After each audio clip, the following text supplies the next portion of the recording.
Donc, les temporisateurs qui existent, on a vu la dernière fois T-on, T-off. Donc, le T-off, qu'est-ce que c'est comme type de temporisateur?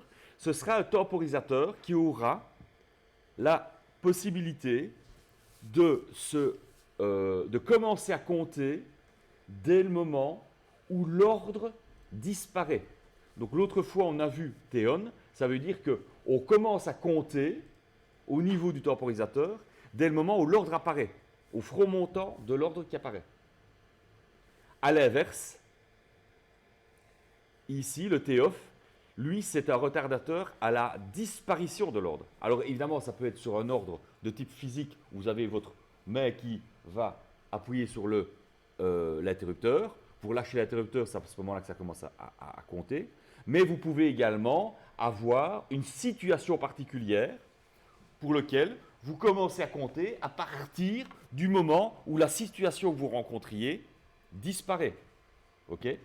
Du style, par exemple, temps de séchage d'un élément où vous mettez deux pièces ensemble, vous les collez, vous relâchez, et avant de les prendre pour les déplacer sur une autre chaîne, vous devez attendre par exemple 5 secondes pour être sûr que la colle soit prise. Parce que si la prise en main, par exemple, sera peut-être problématique, risquera peut-être de faire bouger la pièce. Alors que si vous laissez réagir la colle doit à un certain temps, par exemple, je sais pas, 5 secondes, si c'est une colle de contact, vous relâchez, vous attendez 5 secondes. C'est dès le moment où le relâchement va rentrer en compte que votre temporisation va devoir commencer à compter. C'est donc un T-off qui sera utilisé à ce moment-là, et non un T-on.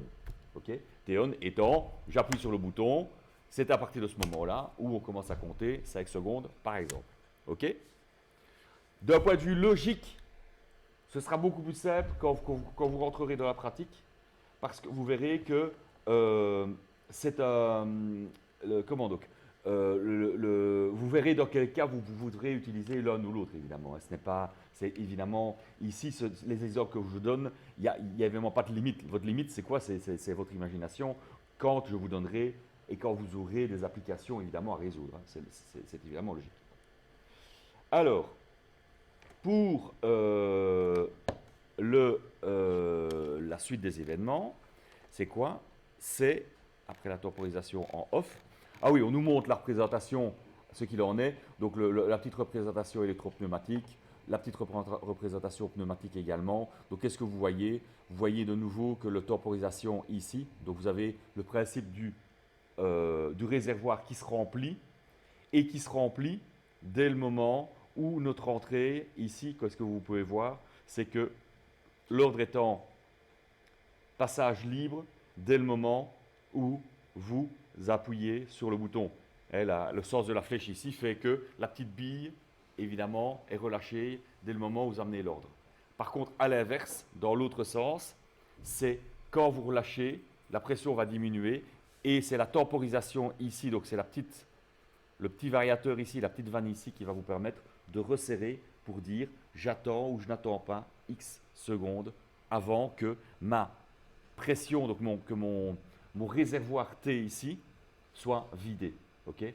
Et là, on a exactement l'inverse au niveau de notre système. On a l'équivalent d'une décharge de condensateur, okay? Où vous avez quelque chose qui, pardon, pas comme ça évidemment, la décharge du condensateur qui perd 63% à chaque temporisation, qui perd 63% de sa pression, qui peut être comparable à la tension aux bornes de la capacité en continu. Bon. Schéma électrique et électropneumatique de la temporisation retardée avec un petit KT et tempo pour le relâchement retardé. En ladder, ce sera beaucoup plus parlant puisque là on rentre dans la programmation, c'est ce qui vous intéresse évidemment. Qu'est-ce que ça va donner? Ça va donner un système où votre temporisation TD, ok, elle sera ici, lorsque vous regardez l'entrée, ce sera votre bouton poussoir par exemple, qui va activer quoi? Une sortie, qui va activer un élément, ici en l'occurrence c'est une M4, donc une M c'est une variable interne, donc une petite mémoire, qui va dire, ah, je retiens, un flag, hein, je retiens, j'ai bien mon élément qui doit être activé. Et puis, cycle complémentaire, tant qu'elle ne sait pas, c'est quelqu'un qui vient de tomber, il n'a pas gueulé, donc c'est qu'il est mort. Et donc, après le cycle programme, juste après, c'est la temporisation est bien active. Si elle est désactivée, si la temporisation est active, la sortie va se resetter.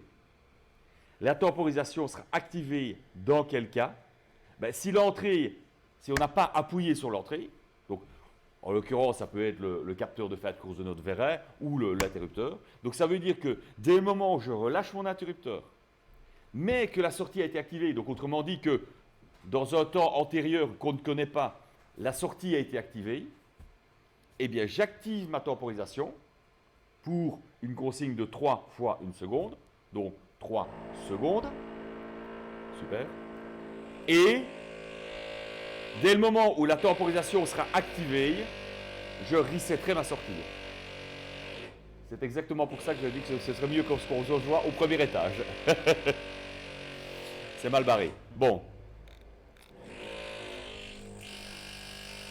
Pour la temporisation, les remarques effectuées par mon collègue sont importantes. Il y en a 3. La première, c'est que la temporisation et le compteur ne peuvent pas porter le même numéro. Ok? Et ça, je l'ai déjà dit, je pense, l'autre fois. Si je ne l'ai pas dit, je vous le dis cette fois-ci. C'est ultra important parce qu'un compteur et une temporisation d'un point de vue logique de programmation au niveau de l'automate, c'est la même chose. Entre un compteur et un temporisateur, d'un côté on compte les impulsions, de l'autre côté on compte des impulsions temporisées, donc des temporisations. Mais dans les deux cas, c'est des compteurs. Donc d'un point de vue logique, dans le cadre d'un automate, c'est universel, je dis bien universel, dans tous les automates, vous ne pouvez à jamais avoir un numéro de compteur qui correspond à un numéro de temporisateur. Donc si vous appelez un élément qui s'appelle tempo 1, qui aura la eh bien, vous ne pourrez pas avoir un élément qui s'appelle compteur 1, qui sera compteur 2. Sous-entendu au niveau de la mémoire. TD1, CU1. CU1, TD1 n'existeront pas. Ce sera TD1, et si on a après CU1, ce sera CU2. OK? Bon. La deuxième remarque, c'est on peut utiliser des temporisations positives retardées à l'enclenchement ou déclenchement. C'est ce qu'on vient de voir. TD on, TD off. OK? Ça, c'est les deux possibilités que vous avez pour les temporisations. C'est difficile d'en créer une troisième. C'est pas ce qu'on pourrait dire. À part le déclenchement ou enclenchement. Bon. Et la troisième remarque, c'est on peut réaliser des temporisations positives retardées à l'enclenchement ou au déclenchement. Donc, j'en étais là. Donc, les points 2, point 3, on peut réaliser des temporisations positives retardées à l'enclenchement et au déclenchement. Et on peut réaliser des temporisations. Qu'est-ce qui vous tracasse là-dedans?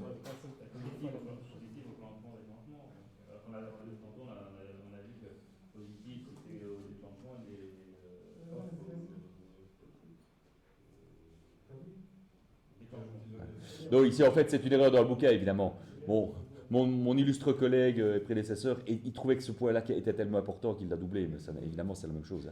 En fait, ce qu'il voulait dire, à mon avis, c'est première ligne, on peut faire du positif au déclenchement, et la deuxième ligne, positif à l'enclenchement. Ok. Bon. Bref.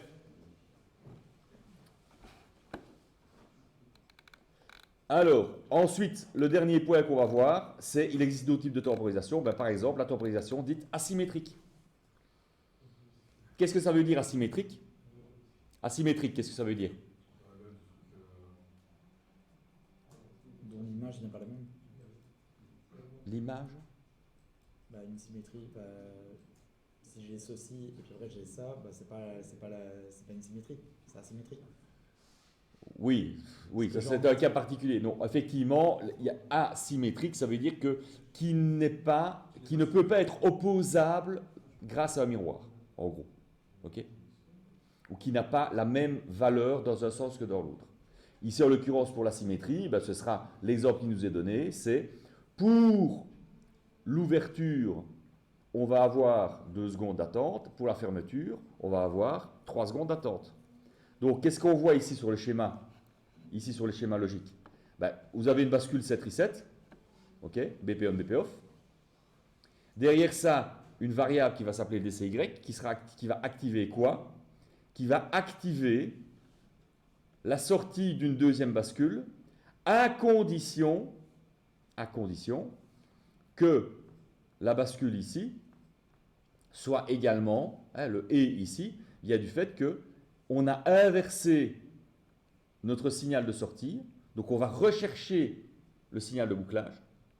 Si c'est éteint, eh bien, qu'est-ce qui va se passer? Puisqu'on l'inverse, ça va s'allumer.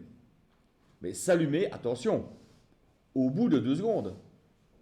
Donc vous envoyez le système, qu'est-ce qui se passe? Et donc le DCY passe à 1. Par contre, notre lampe, elle était éteinte. Donc allumée, donc temporisation de 2 secondes. Donc si elle était éteinte depuis plus de 2 secondes, la sortie de notre temporisation sera à 1. Donc 1 et 1 active notre set et donc allume la lampe. Ce qui va pouvoir avoir comme élément d'inverser cette valeur-là et directement d'aller mettre l'entrée du et à 0. C'est pas grave, c'est une bascule set reset. Donc ce qui veut dire que on remet notre entrée à 0, même si notre première bascule qui est à 1 reste à 1, c'est pas grave. Bon. Donc elle reste allumée. Mais qu'est-ce qu'on fait? On va rechercher le signal que l'on a en sortie. Donc dès le moment où on a allumé notre NOR, qu'est-ce qui va se passer? On a 3 secondes d'attente. Donc 3 secondes, au bout de 3 secondes, la temporisation ici va passer à 1. Dès le moment où elle passe à 1, elle envoie un reset sur l'entrée. Et donc, notre lampe va s'éteindre. Notre lampe qui s'est éteinte, la bascule ici, notre système reset la temporisation puisqu'on repasse à 0. Par contre, là, on repasse à 1. Au bout de 2 secondes, qu'est-ce qu'on a? On a un qui va sortir ici. 1 et notre DCY qui est toujours à 1. Eh bien, on réactive la lampe. Donc, ici, qu'est-ce que vous allez avoir? Votre lampe qui s'allume pendant 3 secondes. Dès le moment où vous appuyez sur le bouton, elle s'allume pendant 3 secondes. Elle s'éteint pendant 2 secondes. Elle s'allume pendant 3 secondes, elle s'éteint pendant 2 secondes. Jusqu'à ce que quoi? Que vous appuyez sur BP off. BP off va faire quoi? Va amener un reset ici sur le DCY. Et quelles que soient les conditions de sortie au niveau de la lampe, ben on s'en fout. Puisqu'on ramène quelque chose ici qui sera peut-être de 1, et qui sera assurément 1 au bout de 2 secondes grand maximum. Mais on s'en fout puisque c'est un et. Ce sera 0 et quelque chose. Quoi qu'il arrive, c'est 0. Donc, ce qui veut dire que notre set ici de notre bascule sera toujours à 0. Donc, BP-on active un temporisateur 3 secondes, 2 secondes, 3 secondes, 2 secondes, 3 secondes, 2 secondes. Et l'autre active notre système de temporisation. Bon.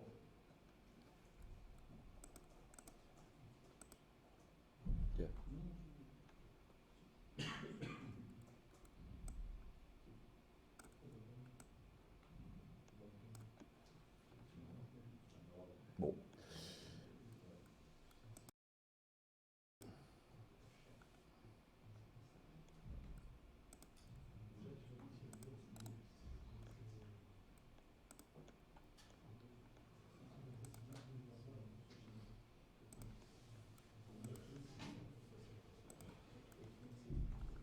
Voilà.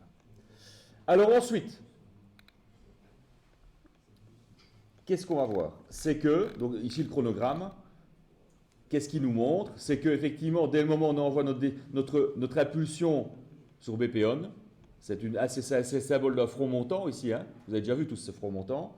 Et l'autre, c'est le symbole du front montant sur le BP-off. Il va avoir pour effet d'activer notre DCY qui va nous permettre de faire fonctionner le système. Qu'est-ce que vous voyez ici?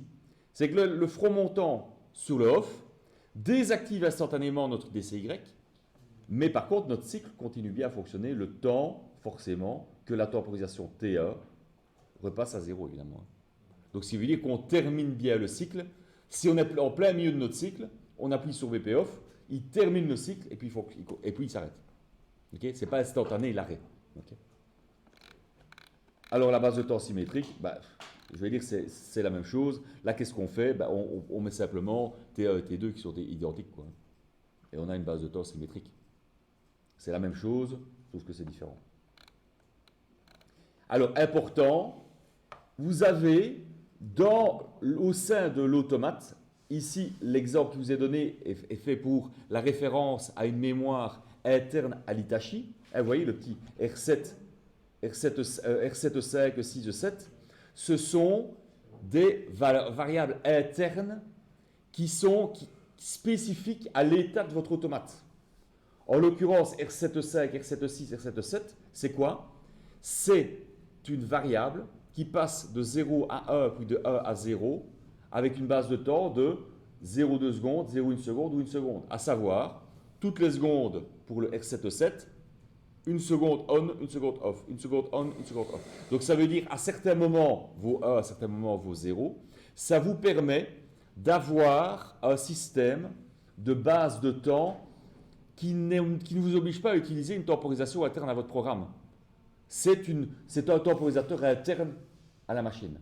Vous avez des équivalents, évidemment, de ce type de fonction et de fonctionnalité au sein de tous les automates en général. Oui? C'est un peu comme les registres dans les Arduino. C'est ça. Exact. Exact, tout à fait. C'est des fonctions spéciales, internes, et qui sont développées d'un point de vue purement hardware.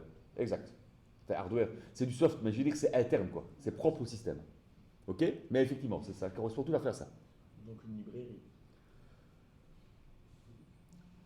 Pas tout à fait, parce qu'ici c'est hardware. La librairie, ce sera un élément que vous allez intégrer dans le cadre de votre programme, quand vous allez compiler votre programme, qui va s'intégrer dans le programme.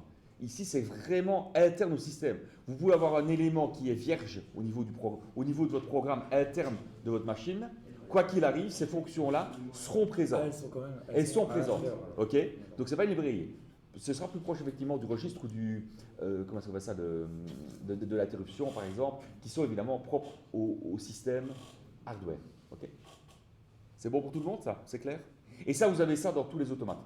Ici, la fonction qui vous est donnée, c'est pour l'Hitachi, puisque le hardware qui était présenté ici et qui est fonctionnel ici, quand le laboratoire sera fonctionnel de nouveau, ce sera évidemment c'est de l'Hitachi avec lequel on travaille. Comme je l'ai dit, vous avez tous un Arduino disponible. On va dans un premier temps cette année travailler en ladder sur de l'Arduino. Ce qui revient au même, la programmation est la même, le software de programmation est un peu différent, c'est tout. C'est un petit peu comme de programmer en C# ou en C++. Quoi. Le concept est le même, mais c'est deux environnements de développement qui sont légèrement différents. Okay, alors, les compteurs, on en a déjà parlé. Hein, vous vous souvenez, on avait dit que les compteurs, c'était la même chose que des temporisateurs. Oui, de fait, un temporisateur et un compteur, c'est la même chose puisqu'il y en a un qui compte des impulsions et l'autre qui compte du temps. La seule différence, c'est que dans le boîtier, la fonction bloc du compteur, vous allez intégrer une pin complémentaire. Qui sera quoi? Qui sera une pin de reset. Parce que le temporisateur, une fois qu'il sera arrivé, qu'il sera acquis, d'office, dès que l'ordre d'entrée disparaît, automatiquement il revient à 0. Et dès le moment que l'ordre réapparaît, il recommence à compter. Alors que le compteur, lui, si on ne lui dit pas à un moment donné, hé gamin, tu es à 14 000, il faut que tu recommences à 0, évidemment, il continuera à 14 001, 14 002, 14 003. Okay, si évidemment la consigne est à 14 000. Si vous avez mal conçu votre programme et que vous êtes à 14 000 alors que vous deviez déclencher à 3, évidemment, il y a un souci dans votre programme. On est bien d'accord. Ici, de temps en temps, il faut envisager d'avoir un reset. Et donc, c'est la pin complémentaire qui sera mise au niveau de votre compteur, qui peut être une pin de type virtuel, donc liée à une variable interne, ou une pin de type physique. C'est une entrée logique, mais qui va rechercher l'information, soit sur une entrée physique, qui sera un interrupteur, un bouton poussoir, un compteur, fin de course, un capteur. Tout ça peut effectivement être le reset de votre système. Le capteur, par exemple, c'est typiquement un capteur de crassement, par exemple. Vous avez un filtre à l'entrée et un filtre à la sortie de votre groupe de ventilation. Votre ventilateur, vous savez, comme vous savez tous, un filtre, il sert à quoi? Ça sert à quoi un filtre? À filtrer. Oui, mais tout à fait, c'est ça. Il sert à quoi? À enlever les crasses de l'air avant un ventilateur pour amener de l'air frais dans une machine ou dans une pièce.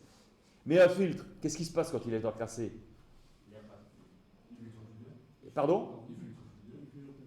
Il filtre mieux. Exactement. Un filtre qui est encrassé fonctionne 1000 fois mieux qu'un filtre qui n'est pas encrassé. Hein.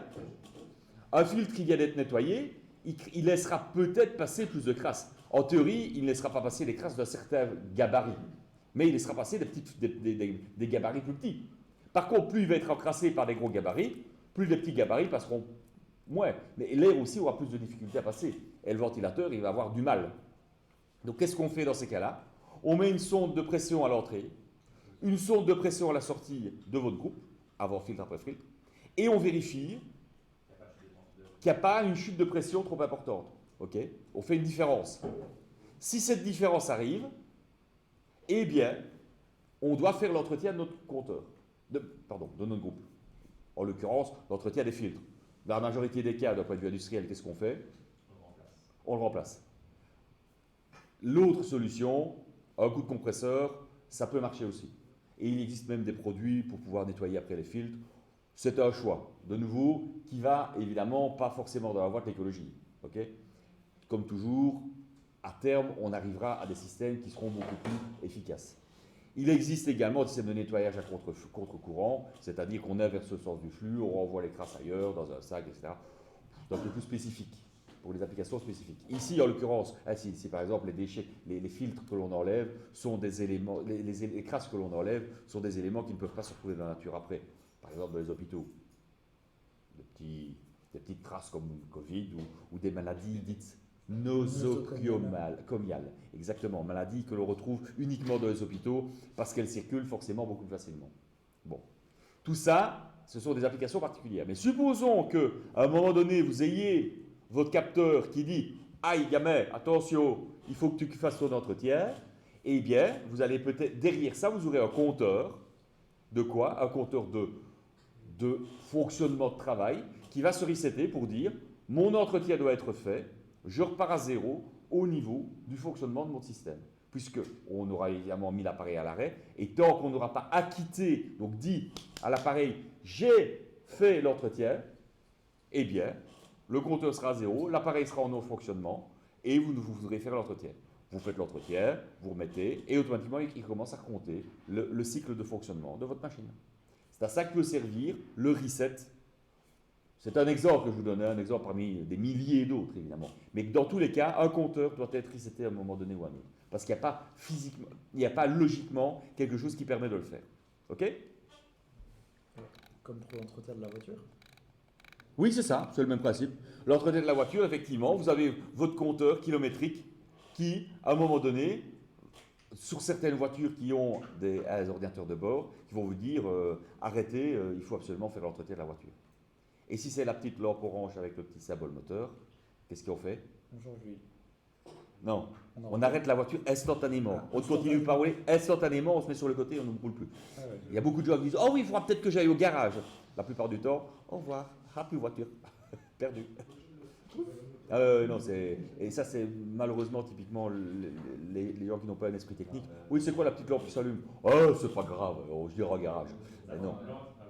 Quand ça s'allume en rouge, vous arrêtez instantanément. Je le dis évidemment, ça paraît peut-être logique ou ça paraît peut-être évident pour certains, mais malgré tout, il y en a beaucoup qui auront le cas au moins une fois dans leur vie. Alors je ne vous dis pas que ce n'est pas pour ça que la voiture sera directement mise en panne, ok? Mais quand bien même, c'est pas bon. Si ça s'allume, ça veut dire que c'est trop tard. Donc il faut s'arrêter.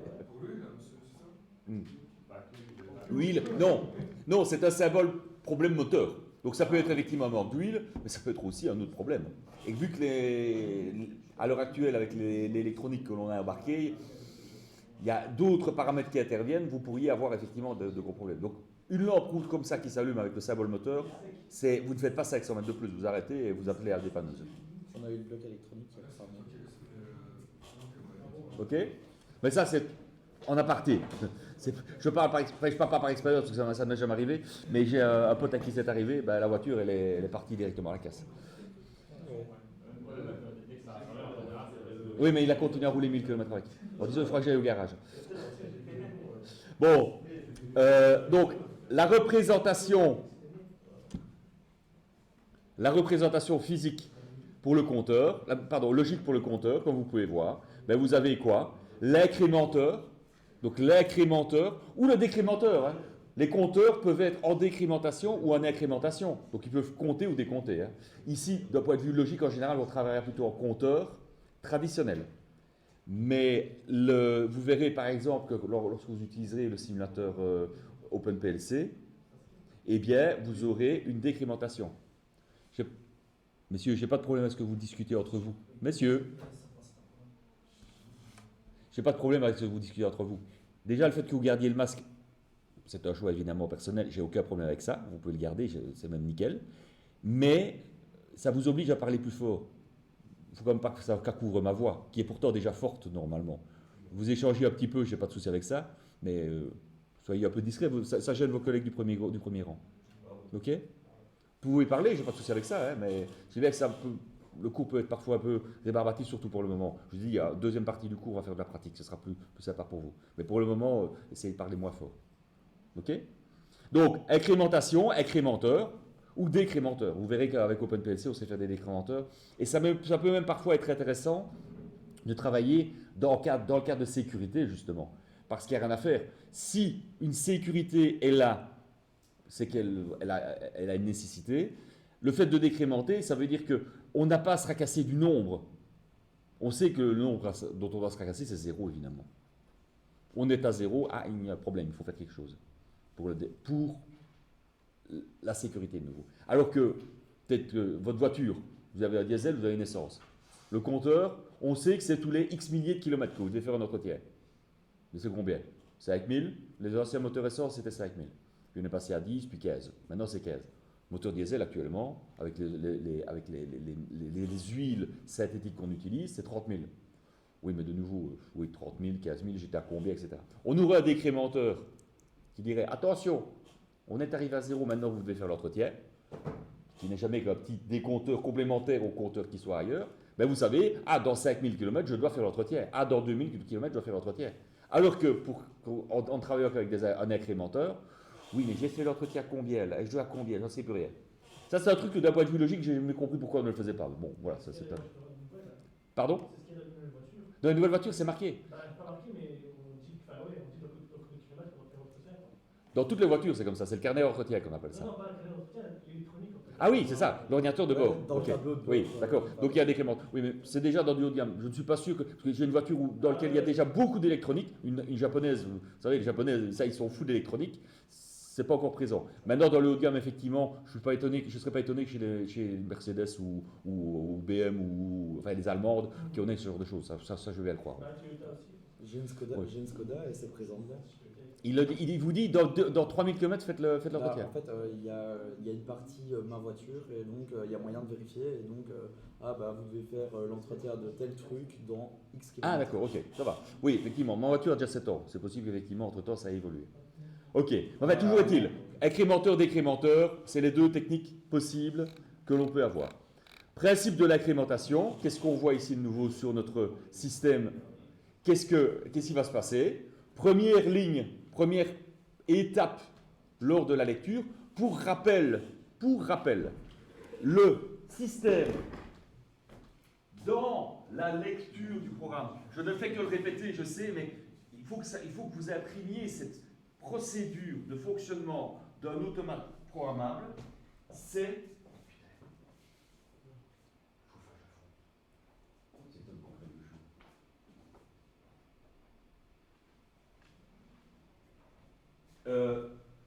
Donc, la lecture du programme, c'est toujours lecture des entrées, exécution du programme, écriture. Autrement dit, premier cycle, qu'est-ce qu'on fait? On lit les entrées. Ok? J'ai reçu une information, comme de quoi mon incrémentation est active. Donc, autrement dit, incrémentation passe à 1. Pour une raison X ou Y, un capteur, comme je l'ai dit, un élément, un événement fait que vous avez une petite impulsion. Ça met comme ça, non? Et donc, vous avez une impulsion qui arrive. Autrement dit, exécution du programme. Est-ce que j'appuie sur reset? Non. Est-ce que j'appuie sur compteur? Non. J'exécute le programme. Qu'est-ce qu'on dit? J'ai une incrémentation. Ah ben j'envoie une impulsion sur mon compteur.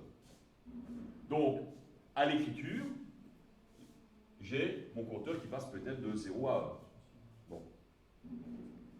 Est-ce que j'ai fait un reset? Non, je ne fais rien. Est-ce que j'ai fait un compteur? Non. Puis, étape suivante. Est-ce que j'ai fait un reset? Non. Est-ce que j'ai fait... Par contre, il y a peut-être encore une incrémentation. Incrémentation, compteur, 1, 2, 3, 4, 5, 5. Ah, 5. Lui, la sortie passe à 1. OK. Est-ce que j'appuie sur reset? Non. Bon. L'étape suivante, compteur est passé à 1. J'ai peut-être reçu une impulsion, on s'en fout. Il va passer à 6. Mais il va passer à 6, mais la sortie va passer à 1. Elle est passée à 1 antérieurement. Si c'est passé à 1, ma sortie s'active. OK? Elle s'active. Et puis, on continue. Il y a peut-être encore une incrémentation, 2 incrémentations, 3 incrémentations, 7, 8, 9, 10, 14 000, 15 000, on n'en sait rien. C'est passé à 1. Et ça reste à 1 tant qu'il n'y a pas quelqu'un qui va venir appuyer sur le bouton reset. Alors de nouveau, le bouton reset, soit c'est un bouton poussoir, soit c'est une information quelle qu'elle soit. Ça peut être de la logique, ça peut être du physique. OK? Mais c'est toujours, vous auriez pu mettre cette ligne-là en premier, cette ligne-là en dernier. Vous mettez la ligne 1 en 3, la ligne 3 en 1 ou la 2, de n'importe quelle façon, ça ne changera rien dans ce cas-ci. Puisque la lecture et l'exécution est linéaire. Elle se fera de manière simultanée. Sur un cycle, qu'est-ce qu'on fait? On lit d'abord, on exécute, et puis on écrit. Okay? Donc, ce qui veut dire qu'on aurait pu intervertir les lignes, dans ce cas-ci, ça ne change rien. Des fois, ça peut être le cas. Hein. C'est pour ça qu'il y a quand même une certaine logique de la programmation. Mais, dans un cas comme celui-ci, puisque tout se fait de manière, on va dire, plus ou moins simultanée, vous n'aurez jamais aucun problème à intervertir de lignes. Okay? Et s'il y a 40 000 lignes de programme, vous pouvez effectivement mettre une gestion du compteur tout en haut du programme et un reset du compteur tout en bas du programme. Ça ne changera rien. Okay? Ça peut être problématique si le programme devient lourd, évidemment. C'est toujours la même chose. Oui, merde, à quel endroit est-ce que je me suis occupé Alors que si vous mettez la gestion du compteur avec la gestion du reset, bah, au moins vous savez que c'est au même endroit dans votre programme. Quoi. Il faudra faire attention à ça. OK? Mais essayez bien d'acquérir cette notion et cette compréhension du séquentiel. Donc c'est vraiment un instant T. Mon programme, il va s'exécuter pour toutes les entrées et toutes les sorties en même temps. OK? Donc, c'est pour ça que ça va être le plus gênant pour le moment, c'est les problèmes que vous allez rencontrer pour l'aspect simultanéité, mais surtout l'aspect sortie. Vous ne pouvez pas, si vous activez, c'est toujours le dernier qui va parler qui aura raison.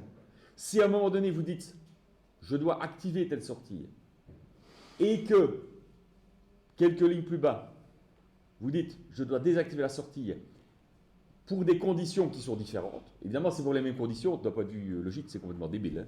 Dire, dans telles conditions, tu actives, et dans les mêmes conditions, tu désactives. Non, ça.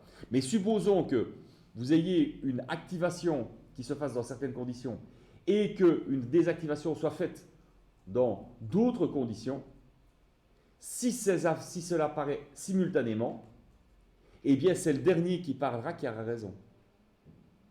Donc si c'est le reset qui passe en dernier, ben, ce sera le reset qui passera. Si c'est le set qui passe en dernier, c'est le set qui passera. Ça peut des fois être utile pour une question de sécurité de nouveau.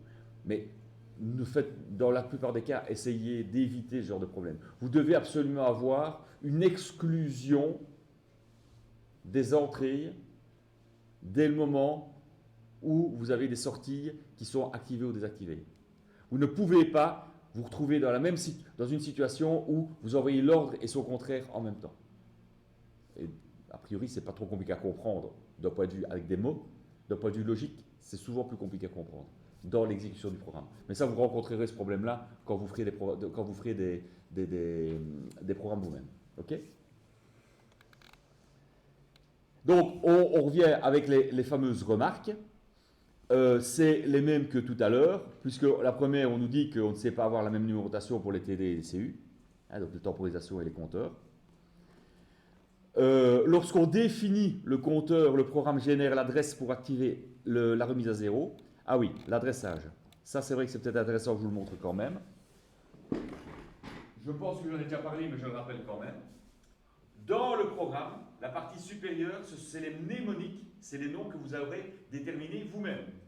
Donc, incrémentation, compteur, reset, ça c'est des noms, des mots clés que vous aurez utilisés, que vous aurez créés vous-même. Ok? Ceux en dessous, ils sont liés à la machine. Donc, ce sera un mnémonique qui sera lié à une entrée ou une sortie. Ok? Ça, c'est la valeur de sortie ou d'entrée, et ça, c'est la valeur du mnémonique. Un petit peu comme quand vous faites une programmation en C où vous avez effectivement une variable et son équivalent, je ne sais pas comment on l'appelle, c'est mnémonique aussi, quel est le terme qu'on utilise quand on renomme une variable dans un terme qui nous convient mieux? Je ne sais pas. Donc adresse mémoire et variable, quoi. Bon, et nom de variable. Ben, c'est la même chose. Ça, c'est l'adresse mémoire. Vous avez plusieurs types d'adresse mémoire, X, Y. Ce sont X des entrées, Y des sorties, comme en mathématiques. Abscisse ordonnée, les X c'est les entrées, les Y c'est les sorties, pour votre fonction mathématique qui va derrière. Ben, c'est la même chose ici. Okay. Derrière, il y a une numérotation. On verra tout à l'heure, dans l'exemple pratique, comment on va cette numérotation. Mais concrètement, cette numérotation est à séparer en plusieurs modules.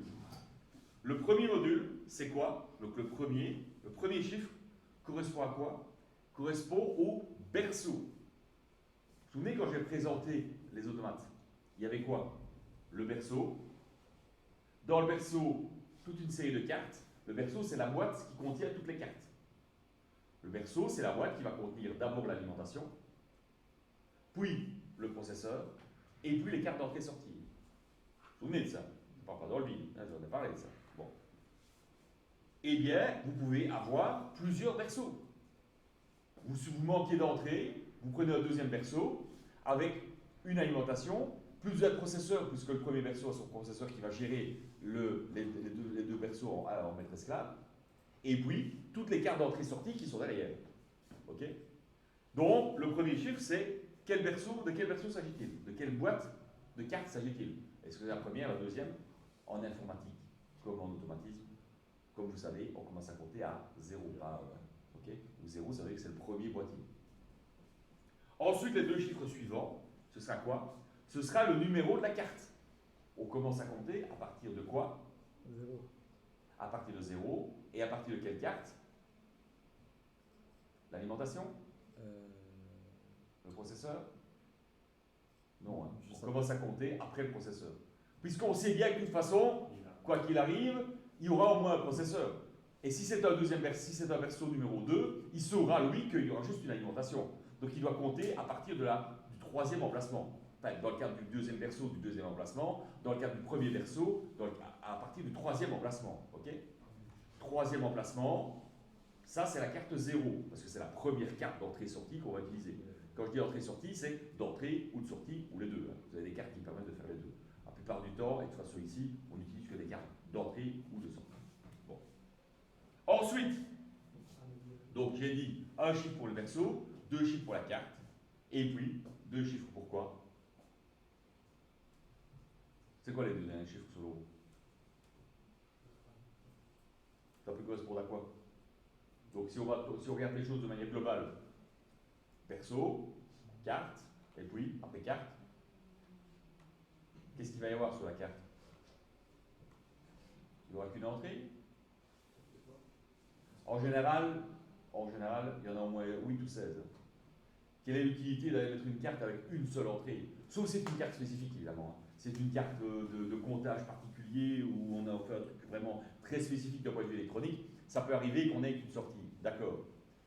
Mais sinon, la plupart des cartes d'entrée-sortie, forcément, le but c'est quand même d'essayer d'un peu rentabiliser. Alors clairement, on va se leurrer, les industriels, ce qui les intéresse, eux, c'est de vendre des sorties. Donc évidemment, on essaie de ne pas en mettre de trop pour que l'utilisateur ait besoin d'acheter le plus de cartes possible.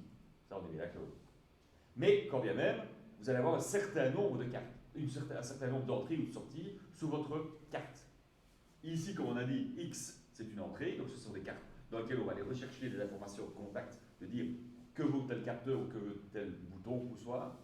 Donc, premier chiffre, le verso, les deux chiffres suivants, le numéro de carte, et les deux chiffres suivants, on commence à compter à partir de 0 jusqu'à 8 ou 16, si c'est jusqu'à 7 ou 15, si c'est une carte d'entrée, 8 entrées ou 16 sorties, 8 entrées ou 16 entrées. Donc, ici, ça voudra dire quoi? Qu'on est sur le premier verso, sur la première carte, et sur la 9e entrée de notre carte. Puisqu'on a le 0,8, c'est la 9e entrée. OK?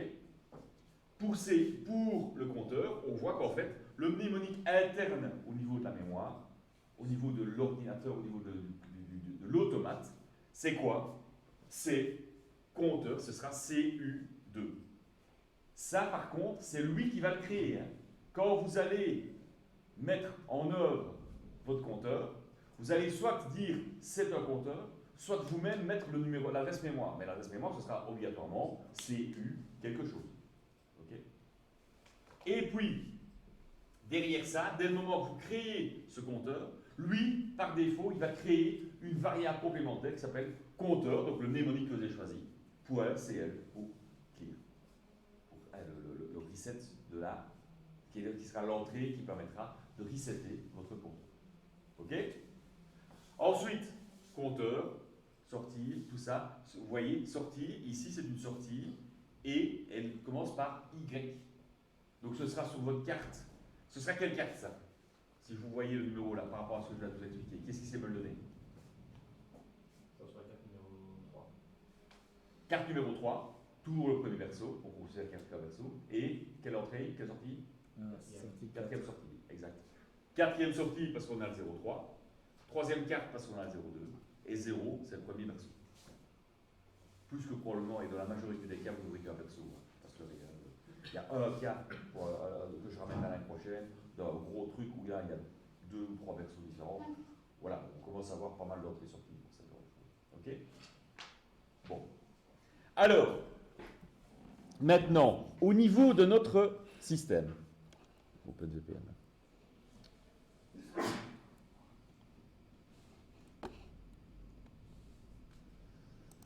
Alors, donc on nous dit que on crée des mnémoniques et que le CU et TDA ne peuvent pas être utilisés, que le compteur pour la clear va apparaître automatiquement. Et enfin, il existe d'autres types de compteurs et également des cartes spécialisées. Ben oui, il n'y a pas que le comptage logique. Il peut y avoir des systèmes de comptage physiques. Exemple, par exemple, des contours de moteurs où vous devez avoir un comptage beaucoup plus rapide que ne le permet la vitesse de fonctionnement de votre contrôleur. Okay? Donc, vous aurez c'est un principe, par exemple, de capteur spécifique et dédié à des applications particulières. Okay? Tout ça, évidemment, ne fait pas l'objet du matériel qu'on a ici, puisque ça fait intervenir du matériel qui coûte en général un peu plus cher. Mais vous pourriez avoir ce type de carte que vous rencontreriez dans le cadre de l'industrie. C'est même assez fréquent. Donc, représentation IEC, donc représentation internationale, vous avez toujours votre CU avec, pour dire que c'est l'entrée d'impulsion, l'entrée d'incrémentation, le R pour le reset, PV, c'est la consigne, ok? PV, c'est le nombre à partir duquel la sortie va passer à 1 si vous avez acquis le nombre d'incrémentation que vous aviez. Et compteur, la sortie, elle se passe à 1. Ah oui, alors souvent, dans la norme IEC, vous avez également, et ça c'est vrai qu'on ne l'utilise pas dans le cadre du programme traditionnel Actwin, vous avez également la valeur de sortie. Parce que vous pourriez aller rechercher cette valeur pour aller la comparer, par exemple. Aller l'utiliser dans des fonctions blocs de comparaison pour dire est-ce que je n'ai pas atteint un certain quota et utiliser une fonction logique derrière. Donc on va rechercher cette valeur. Cette valeur il est toujours utile d'aller la rechercher pour savoir combien elle vaut. Parce que peut-être qu'effectivement la sortie va passer à 1, mais peut-être que vous avez besoin, vous, de connaître la valeur actuelle, ne fût-ce que pour la renvoyer, par exemple, sur un écran, sur un affichage, pour dire, pour maintenir à l'esprit de l'utilisateur, j'en suis à autant dans mon comptage, plutôt qu'à un moment donné, mettre devant le fait accompli. Ou simplement refaire, par exemple, à mi-chemin de comptage, peut-être dire je dois faire quelque chose à mi-chemin, pour dire allumer une petite lampe qui dit attention, bientôt je dois faire mon entretien, par exemple. Ok. Il est modifiable le PV ou c'est une fois qu'on a choisi le circuit, c'est toujours le même? Il s'agit d'un automatisme. Un automatisme au niveau industriel comme celui-là, l'aspect de base ne permet pas de faire une modification de consigne. Il va de soi que quand vous allez aller dans des fonctions plus avancées, forcément, là, les consignes, vous pourrez les modifier, bien sûr. Mais de prime abord, ces compteurs-là, les compteurs de base, la consigne, elle est intégrée de manière soft. Vous ne savez pas la modifier de manière par l'intermédiaire d'une action externe. Mais il y a d'autres fonctions qui le permettent, bien sûr.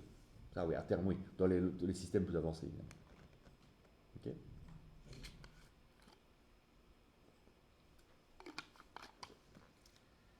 Alors,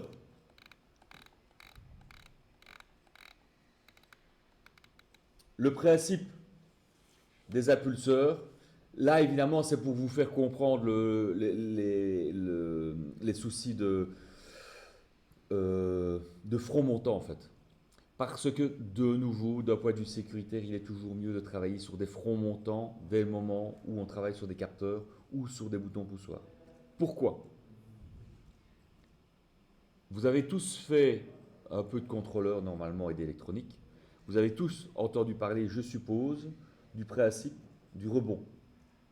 C'est quoi le rebond? Vous ne vous souvenez pas de ça? Quand vous appuyez sur un interrupteur et que la montée de l'information, quand on le regarde avec un oscilloscope et qu'on zoome très fortement, on voit que la montée n'est pas parfaite, elle n'est pas instantanée à 0, à 1. Et en plus, le fait que ce soit mécanique, vous pourriez avoir un effet de transition qui n'est pas parfaitement rectiligne. C'est pas parfaitement 0 1. C'est entre les deux parce qu'on a quelque chose qui est analogique. Il n'y a rien à faire. Un bouton poussoir, ça reste analogique. Okay. Ce principe de rebond fait que l'information n'est pas tout à fait parfaitement 0 1. Si évidemment, si c'est 0 ou si c'est 1, c'est un 1 bien marqué, vous n'aurez pas de problème pour démarrer votre cycle. Si on a un effet transitoire qui pose problème d'un point de vue signal, c'est jamais bon. Donc il est toujours préférable à ce moment-là d'utiliser non pas l'état de mon système, puisque quand je le mets en branle, il va avoir un problème d'instabilité, mais on va juste vérifier, est-ce que j'ai eu une variation? Si j'ai une variation suffisamment grande, donc mon 0,5 volts par exemple, si j'arrive à 3 volts et demi, 4 volts, ok, je sais que j'ai eu quelque chose qui s'est passé, donc que mon ordre peut passer. C'est à ça que sert le système de travailler en menu à pulsion ou de travailler en front montant en fait. On envoie non pas l'état de notre interrupteur, mais le fait que notre interrupteur, d'un point de vue temporel, l'état précédent, l'état lors du cycle machine précédent, il était à 0. Pendant ce cycle-ci, il est à 1. Même s'il y a une microseconde d'écart entre les deux, eh bien, il va y avoir une sortie qui va s'activer pour dire je suis bien passé à 1 entre mes deux étapes. Pour dire attention, c'est un front montant. Et évidemment, à l'inverse, on a le même problème sur le front descendant, où on va avoir ce principe de rebond qui risque d'arriver, ou on ne sait pas. Ça peut se comparer avec votre système, je pense que c'est l'ESP, non, l'assistance au freinage. Il y a, oui, justement, l'ABS et l'assistance au freinage. C'est quoi l'ABS? C'est empêcher quand on freine fort de bloquer les disques. Anti-blockade system. Système inventé en 1990 ou 1985 par Siemens ou par Bosch ou par Siemens. Pour ça, anti-blockade system. Je pense que c'est Bosch effectivement. Qui est, et vous avez tout ça maintenant dans vos bagnoles, c'est un système qui, effectivement, pour éviter de déraper, c'est quoi ce fait de déraper? C'est le fait que vous ayez un mobile, votre voiture, qui ait une inertie suffisamment grande que pour continuer à fonctionner, même si vous bloquez vos roues. Si vous n'avez pas d'ABS, qu'est-ce qui se passe? Vous bloquez, les roues vont glisser sur la route. L'ABS, qu'est-ce qu'il va faire? Il va freiner, dès le moment où ça va glisser, il va laisser redémarrer, puis il va freiner, puis il va redémarrer, puis il va freiner, puis il va redémarrer. Ça permettra de freiner de manière efficace.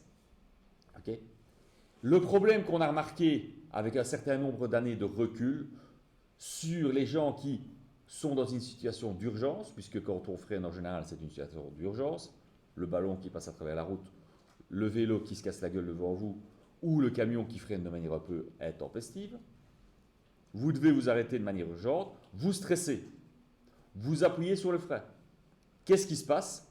L'ABS renvoie dans votre... Qu'est-ce qui n'a jamais eu l'occasion d'avoir un ABS qui se mettait en route quand il freinait? Tout le monde a déjà testé un ABS. Non? Qui n'a jamais testé d'ABS? D'accord. Oui, enfin, non, il n'y a pas que ça. Il y a aussi le fait que vous avez peut-être jamais dû freiner d'urgence. J'ai dû attendre 15 ans avant d'avoir utilisé mon ABS pour la première fois. Je n'ai jamais freiné d'urgence. Mais effectivement, vous avez une vibration qui intervient. Pourquoi? Parce que justement, la voiture vous empêche de freiner. Et puis elle remet. Et ce principe fait que quand vous êtes en situation de stress, si vous sentez une réaction, certains esprits auront tendance, dans l'urgence, à retirer le frein. Merde, il y a un problème le frein ne va pas, d'un point de vue instinctif. Ce qui fait qu'à ce moment-là, vous ne freinez plus. Du tout, évidemment. OK? Bon. Donc, qu'est-ce qu'on a fait? On a fait intervenir ce qu'on appelle l'assistance au freinage, qui fait qu'on est dans une situation d'urgence, qui en plus peut être renforcée grâce au capteur, hein, parce que maintenant vous avez les capteurs devant qui vous disent il y a un truc qui vient de s'arrêter, attention, il faut freiner. Il freinera la plupart du temps pour vous, surtout chez Toyota, parce que c'est les spécialistes, c'est les inventeurs. Et ils vont vous arrêter votre voiture. Si vous appuyez sur le frein, vous constatez que là, par contre, si la personne qui est à côté de vous n'a pas sa ceinture, et si vous n'avez pas, c'est exactement comme quand vous faites du vélo, vous mettez des freins à disque sur votre vélo, vous n'avez jamais mis de freins à disque, ben vous passez à travers, vous passez au-dessus de votre vélo. Et ça, je parle par expérience parce que ça m'est arrivé. Une fois que j'ai joué avec des freins à disque sur mon vélo. Mais toujours est-il, sur une voiture, vous mettez la tête dans le pare-brise. Parce qu'évidemment, cette assistance au freinage vous freine instantanément sur base d'une petite impulsion. Eh bien, c'est la même chose ici. Le principe impulsionnel, l'ABS, c'est quoi? C'est cette variation, ce système transitoire lorsqu'on appuie et qui fait qu'on a une instabilité. L'assistance au freinage, c'est le fait de dire c'est tout ou rien. Je demande pour freiner, ok, je freine. Ok? Donc vous comprenez la différence entre le travail sur l'état et le travail sur l'impulsionnel. L'impulsionnel ou le front montant vous permettra d'avoir une réaction beaucoup plus efficace pour votre système. Parce qu'après, quand l'ordre s'est passé, si même vous maintenez votre bouton appuyé ou si vous le relâchez, l'ordre s'est passé. Vous avez une petite impulsion qui dit « Ok, c'est bon, on peut lancer l'ordre ». Après, on s'en fout complètement. Ça a aussi cet avantage-là. Ça a d'autres inconvénients qu'on verra à l'exécution, évidemment. Alors, représentation en ladder, eh bien, plutôt que d'avoir deux barres verticales où on va rechercher l'état de quelque chose, donc est-ce que je suis à 1 pour le moment ou est-ce que je suis à 0 pour le moment, eh bien, on a un avis complet. On va aller éditer cette entrée et on va lui dire, maintenant tu travailles non pas en état, mais en front montant ou en front descendant. Ça nécessite évidemment d'un point de vue logique à l'automate de dire que cette entrée, on doit en permanence la scruter, regarder ce qui se passe et retenir ce qui s'y passe. Alors que si on ne travaille que sur l'état de cette entrée, ben on se fout de ce qui s'est passé avant, puisqu'on regarde maintenant ce qui se passe. Donc il y a un aspect quand même mémoriel interne au niveau de l'automate qui intervient. Donc ça va nécessiter évidemment une mémoire complémentaire, plus de mémoire interne pour dire, ah oui, comme c'est de la pulsionnelle, comme c'est du front montant, on doit avoir une mémoire qui retient que avant ça, avant l'heure, eh bien j'étais à 0, maintenant je suis passé à 1. Entre-temps, je suis passé à 1. OK?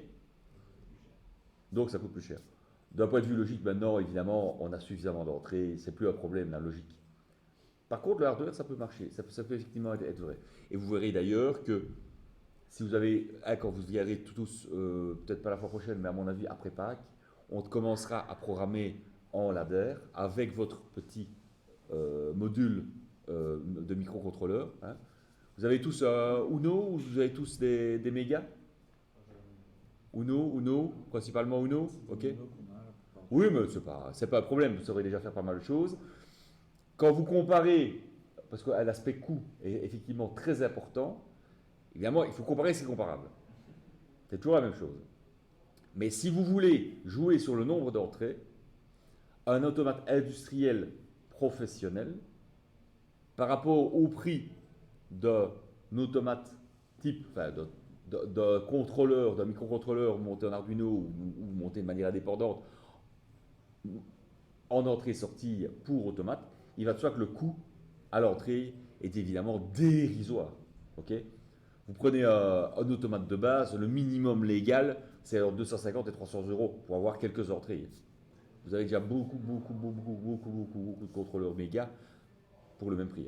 Okay, maintenant, il faut comparer ce qui est comparable. Les applications industrielles et les applications plus laboratoires ou spécifiques ou particulières, pour le particulier, sont évidemment légèrement différentes.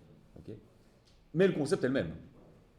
Donc si vous savez faire l'un, vous saurez d'office faire l'autre.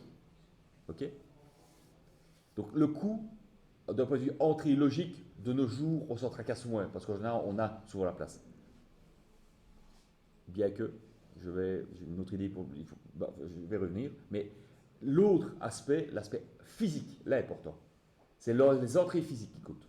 Mais l'aspect logique, c'est moins problématique. Bien que, quand je vais revenir à mon idée, l'avantage principal de revenir et de travailler avec des microcontrôleurs, c'est qu'on en revient au fondement des automatismes tels qu'on les faisait dans les années 70. Parce que dans les années 70, les entrées logiques, elles coûtaient cher.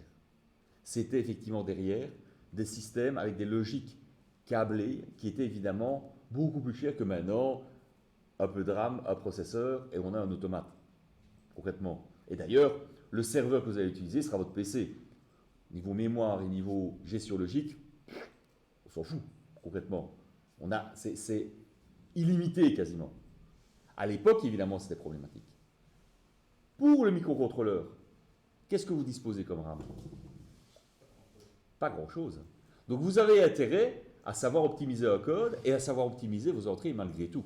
Donc on en revient malgré tout avec ce système de logiciel open source à une obligation de l'utilisateur final, pardon, du programmeur, pas de l'utilisateur final. Vous pouvez être l'utilisateur final, évidemment. Dans votre cas, cette année, vous serez l'utilisateur final, mais d'abord avant tout le programmeur. Vous devrez malgré tout, de temps en temps, faire attention et optimiser votre code. C'est pas plus mal. Et de toute façon, les automates qu'on utilise en laboratoire sont des automates assez anciens qui ne disposaient pas non plus de beaucoup de mémoire. Et qui ont des contrôleurs qui sont tout à fait comparables aux contrôleurs Arduino d'ailleurs. Contrôleurs Atmel, pardon. Okay, beaucoup moins rapides, mais avec le même nombre d'entrées et le même type de mémoire, le même nombre de mémoire d'entrée, donc de l'ordre de 16 à 32 K. Quoi. Ce qui est à peu près, je crois, en interne, ce qu'on a dans un. Je pense que c'est 32 K, Atmel, ça va tout, je crois. Ce qui est déjà beaucoup. Parce qu'on peut déjà faire beaucoup de toutes les lignes de code malgré tout pour ça, parce que d'ailleurs le compilateur va permettre d'optimiser tout ça grâce à au logiciel assembleur, enfin, au compilateur. Pardon. Bon, alors, ensuite, 10 heures, vous voulez faire une petite pause maintenant ou on attend encore un peu? Petite pause?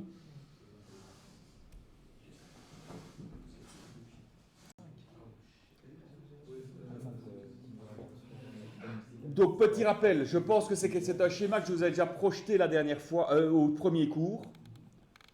Je vous le rappelle, et j'en ai parlé tout à l'heure. Le principe d'un automate programmable industriel, qui est quand même l'objet du cours.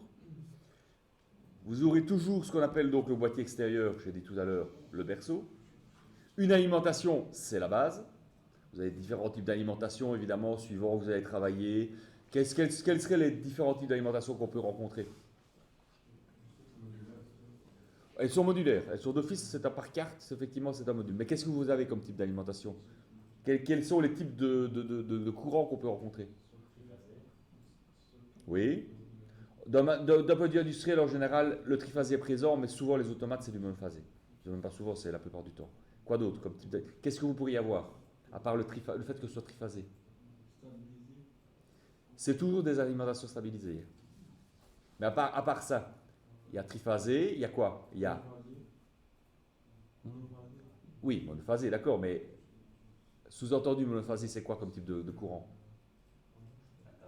Alternatif, oui.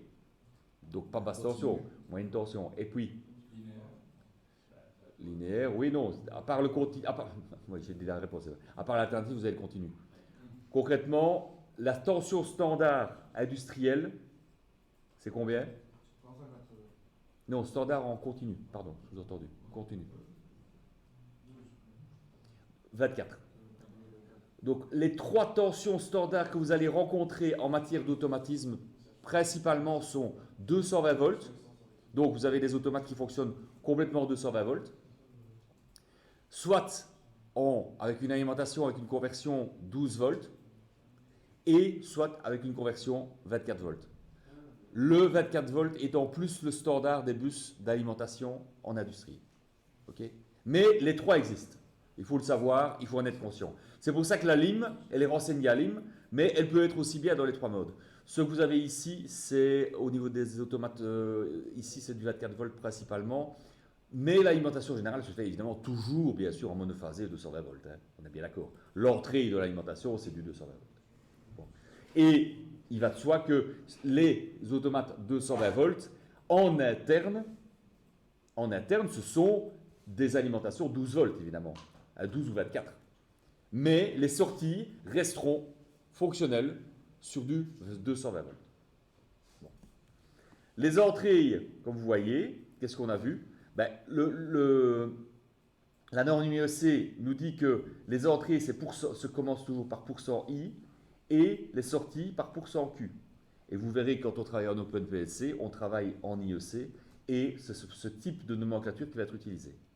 Puis derrière, les chiffres, dans le cadre de l'Hitachi, ben, pour les entrées, ce sera des X, pour les sorties, ce sera des Y. Dans le cadre de certains autres automates, ça peut être d'autres lettres. La norme IEC permet justement de normaliser et de dire, ben, si on l'écrit dans la norme IEC, ben, on prend un automate d'une certaine marque, on passe dans un automate d'une autre marque. Normalement, si on importe d'un à l'autre, on n'aura pas de problème, à condition d'avoir utilisé évidemment la même numérotation d'entrée et de sortie. C'est logique. Bon. Alors, qu'est-ce que j'expliquais? Ben, l'histoire du berceau, alimentation en premier, processeur ensuite, et puis, premier chiffre de 0 à 15, ce sera les berceaux. Donc vous pouvez aller voir jusqu'à une numérotation de 16 berceaux. C'est une erreur, c'est 8 en fait, hein, c'est un seul chiffre. Ensuite, deux chiffres pour l'entrée pour le numéro de carte et deux chiffres pour le numéro d'entrée. C'est la table. Donc ici, qu'est-ce qu'on voit? La deuxième carte, c'est le 100. La troisième carte, c'est le 200. La quatrième carte, c'est le 300, etc. etc. Okay, avec le 15 qui est le maximum. En général, on se limite à 15 entrées, à 16 entrées, 16 entrées, 16 sorties sur les automates Hitachi industriels. Vous pouvez avoir des automates plus modernes qui comportent plus par carte, mais évidemment, ce n'est pas dans l'intérêt du fabricant. Il a intérêt à avoir des cartes, des fabricants. Donc il a intérêt effectivement à mettre des entrées à standardiser sur 16 par exemple, parce que c'est rare d'avoir assez avec 16 entrées pour une application industrielle. Souvent, vous avez besoin de plus que 16 entrées. Okay. Donc évidemment, lui, il pourra vendre au moins 2 cartes dans ce cas-là.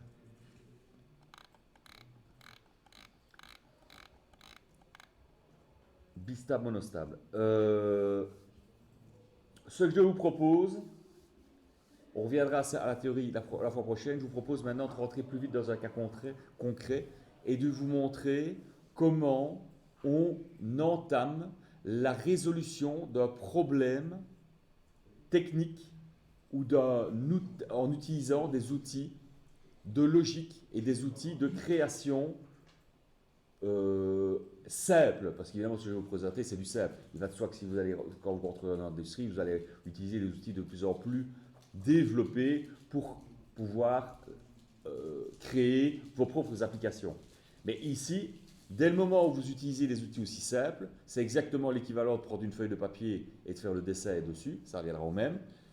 Un croquis, un petit schéma, souvent, comme on dit, vaut mieux qu'un long discours.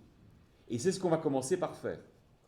On va commencer par mettre en œuvre un schéma de fonctionnement de votre programme. Alors, on verra évidemment plus tard en graphe 7 qu'on doit évidemment encore souvent aller plus loin que ça. Dès le moment où vous entamez un schéma de réalisation d'un cycle de fonctionnement, c'est que vous savez déjà le matériel industriel ou le matériel que vous allez devoir mettre en œuvre pour faire la réalisation que vous voulez. Or, la plupart du temps, quand vous allez devoir résoudre un problème, on va vous donner, voilà, tel verret doit sortir à tel moment, tel verret doit rentrer à tel moment. Non. La plupart du temps, on va vous dire, moi j'aimerais bien une application qui permet de mettre une pièce dans ma machine. Elle est calée à un certain moment, on la plie dans 3 façons différentes, et puis on sort la pièce. C'est ce que vous demanderez à qui?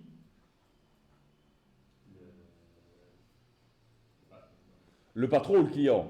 Qui est le patron du patron? C'est le client. Okay, donc évidemment, le patron, lui, il fera ça à façon pour son client, évidemment. Bon. Donc il sera là simplement pour vous dire, bon maintenant gamin, j'ai besoin de ça. Le patron, il peut ne pas être technicien. Et ça arrive même fréquemment. En général, ce sont plutôt des financiers. De nos jours, bien malheureusement d'ailleurs. Vous allez devoir vous battre principalement pour des financiers, jamais contre des techniciens. Mais évidemment, si vous vous retrouvez face à un client un jour, il ne va pas vous dire « Je veux que le verret il sorte à ce moment-là et que le verret il rentre à ce moment-là. » Il s'en fout, lui. Le verret, à la limite, il ne saura même pas ce que c'est. Lui, il demandera une machine qui plie la pièce dans 3 façons différentes. Donc, votre plus gros problème dans un premier temps, et ce sera de quoi? C'est d'interpréter ce qu'on vous demande. On en revient à un problème de mathématiques ou de physique, comme vous aviez les sciences quand vous avez fait vos primaires, où on vous donnait un problème de plomberie. J'ai un robinet qui fouille en goutte à goutte, et une goutte fait combien de millilitres, et combien de millilitres faudra-t-il pour remplir mon verre, combien de temps faudra-t-il pour remplir mon verre. C'était ce qu'on vous donnait. Donc on vous donnait des phrases en français et vous deviez convertir ça en des fonctions mathématiques pour résoudre le problème. Eh bien, toute votre vie de technicien, ce sera ça. Convertir du français, convertir de la linguistique, convertir des problèmes techniques en des solutions techniques. Mais partir d'un monde et d'un mode à un autre. Ce sera le plus compliqué pour vous, l'interprétation. Et c'est souvent ce qui pose le problème, c'est se comprendre. Il y a un dessin qui circule souvent, que j'essaierai de vous retrouver, que vous projetez un jour, qui vous montre ce que veut le patron, ce que réalise le bureau d'études, ce que réalise le financier, ce que réalise l'ingénieur, ce que réalise le technicien et ce que voulait le client. Et vous verrez, je suis certain que c'est un dessin que vous avez déjà vu.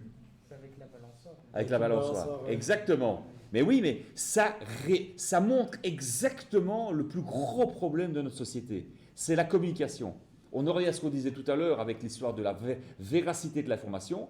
En fait, c'est simplement souvent lié à un état d'esprit que vous devez avoir, qui est un état d'esprit d'analyse et de se faire une idée, votre propre idée, qui doit être la plus représentative de ce qu'est la vérité.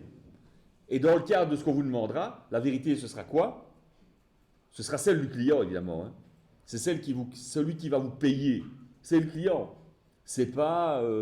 Enfin si, c'est votre patron, mais par l'intermédiaire de ce qu'il recevra comme récompense, qui sera le salaire, qui sera la facture que le client payera.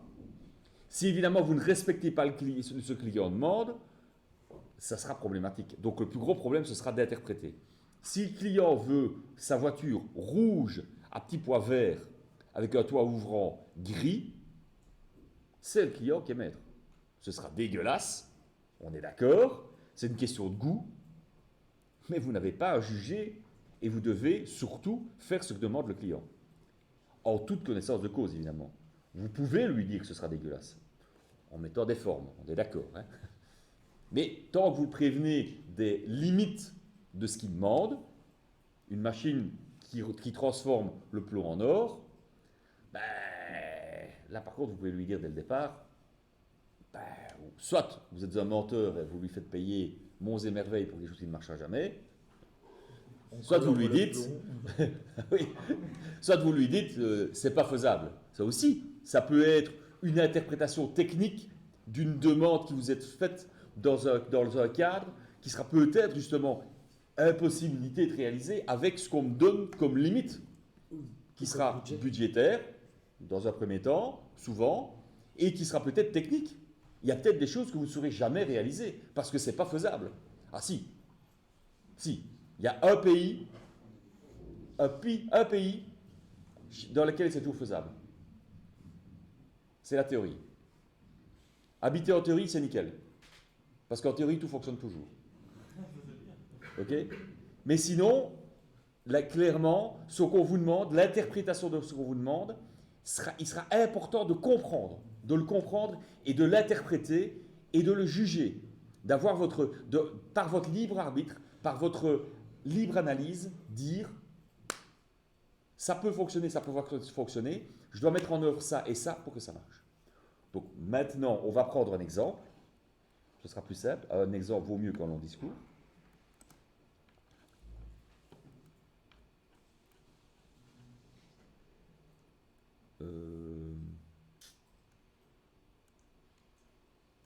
On va prendre celui-là par exemple. Est-ce que c'était un bon cycle? Je ne sais pas.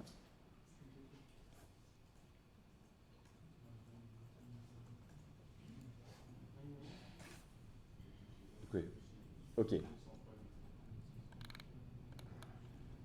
Effectivement, exemple assez simple. Qu'est-ce que vous voyez apparaître ici?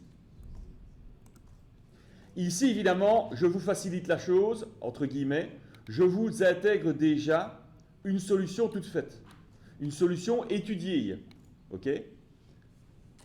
Je vais vous donner ce qu'on y fait, puis on va recréer ensemble le schéma que vous avez sous les yeux. Ok? Mais je vous montre l'interprétation de ce que l'on voit. Donc ce programme est un programme qui vous permet, de manière assez simple, de créer ce que l'on appelle un diagramme de phase. Il y a tout dedans. Diagramme, schéma, dessin, phase. Phase veut dire quoi? Qu'est-ce qui se passe à ce moment-là, puis à ce moment-là, puis à ce moment-là, à telle phase, telle phase, telle phase. C'est un diagramme de phase. Retenez parce que c'est un terme qui est utilisé tout le temps dans le domaine de l'automatisme. Qu'est-ce qu'on nous dit ici? Qu'est-ce qu'on voit? On voit qu'on a un axe horizontal, un axe vertical. L'axe horizontal représente quoi? Le temps. C'est universel. L'évolution dans le temps, dans les schémas, c'est souvent ce qui est représenté en premier. Bon. Et l'axe vertical représente quoi? La position du vérin, l'état du vérin. En l'occurrence, puisqu'ici on a dit qu'il s'agissait de deux vérins. Ça pourrait être une variable interne à ce moment-là, ce sera son état. Et c'est ce qu'on appellera une variable d'état. Mais dans l'ensemble, ce type de schéma, vous montre quoi? En 2 coups de cuillère à peau. Alors évidemment, comme je vous ai dit, par rapport à ce qu'on vient d'expliquer, on verra quand on fera du graphe 7 fin d'année ou l'année prochaine, quand on fera du graphe 7, la présentation du problème sera analysée à partir des mots français, de la solution, pas de la solution, de ce qui vous est demandé par le client. Donc l'interprétation, moi je veux une machine qui plie. Ici, je vous dis déjà, ben, pour plier la machine, j'aurais besoin de 2 vérins et voilà, je vous ai facilité les choses. Okay, on verra après comment on va recréer ça plus facilement. Bon. Donc, votre vérin A, votre vérin B, qu'est-ce qui symbolise ici? C'est qu'à l'instant t égale 0, les 2 vérins sont rentrés. Donc, ils sont à 0, à l'instant t égale 0. À l'instant t égale 0, vous embêtez? Je vois que vous fermez tout. Bonne journée. Donc, l'instant t égale 0, j'envoie l'ordre. Maintenant, gamin, tu sors. Mais c'est pas pour vous que je dis ça, c'est pour le verre. Alors, bonne journée et bon week-end. Et donc, vérin A, tu dois sortir. J'envoie l'ordre de sortir. Et donc, le vérin sort. Pourquoi est-ce qu'il y a une pente comme ça? Parce que ça prend du temps. Exactement. Le vérin, c'est pas une lampe. Une lampe, tu t'allumes, elle s'allume. Le vérin, tu sors. C'est peut-être un vérin qui fait 1 mètre de long. Avec une poussée, peut-être, il va peut-être devoir pousser une voiture pour replier, il va peut-être devoir plier une voiture en 4 grâce à ça, quoi. Donc évidemment, c'est pas en 1 seconde qu'il va arriver, ça. Donc il faut un certain temps. Pourquoi ce temps? Ben, pour sortir. À un moment donné, il est sorti. Il est à fond de course et il est sorti. C'est à partir de ce moment-là que l'on va dire, bon ben maintenant, tu sors le vérin B. Une fois que le vérin B est sorti, qu'est-ce qui se passe? Qu'est-ce qu'on constate? On envoie l'impulsion pour rentrer le vérin A et B. A. On voit ici, à ce moment-là, donc je fais sortir A, je fais sortir B, et une fois que tous les deux sont sortis, on relâche. C'est ce qui est noté ici. Okay. Ensuite, qu'est-ce qu'on fait? On fait sortir B. Quand B est sorti, on fait sortir A, et puis quand ils sont tous les deux sortis, on fait rentrer les deux. C'est ce que ce schéma vous dit. Vous comprenez tous bien ça, sans problème? C'est clair? Bon. Quels sont les autres paramètres que l'on voit apparaître? Donc dans un premier temps, évolution dans le temps. Dans un deuxième temps, les deux éléments qui interviennent dans ce schéma. Dans un troisième temps, l'évolution de ces éléments. Ensuite, ici, qu'est-ce qu'on a? C'est quoi ça en fait? A0, A1, B1, B0, B1, BCY. C'est quoi? C'est le réta, non? Le réta, exact. Le réta. Et d'ailleurs, comme on a dit, c'est en minuscule. En minuscule parce qu'il s'agit d'une information. Je suis sorti, je suis rentré. C'est une information.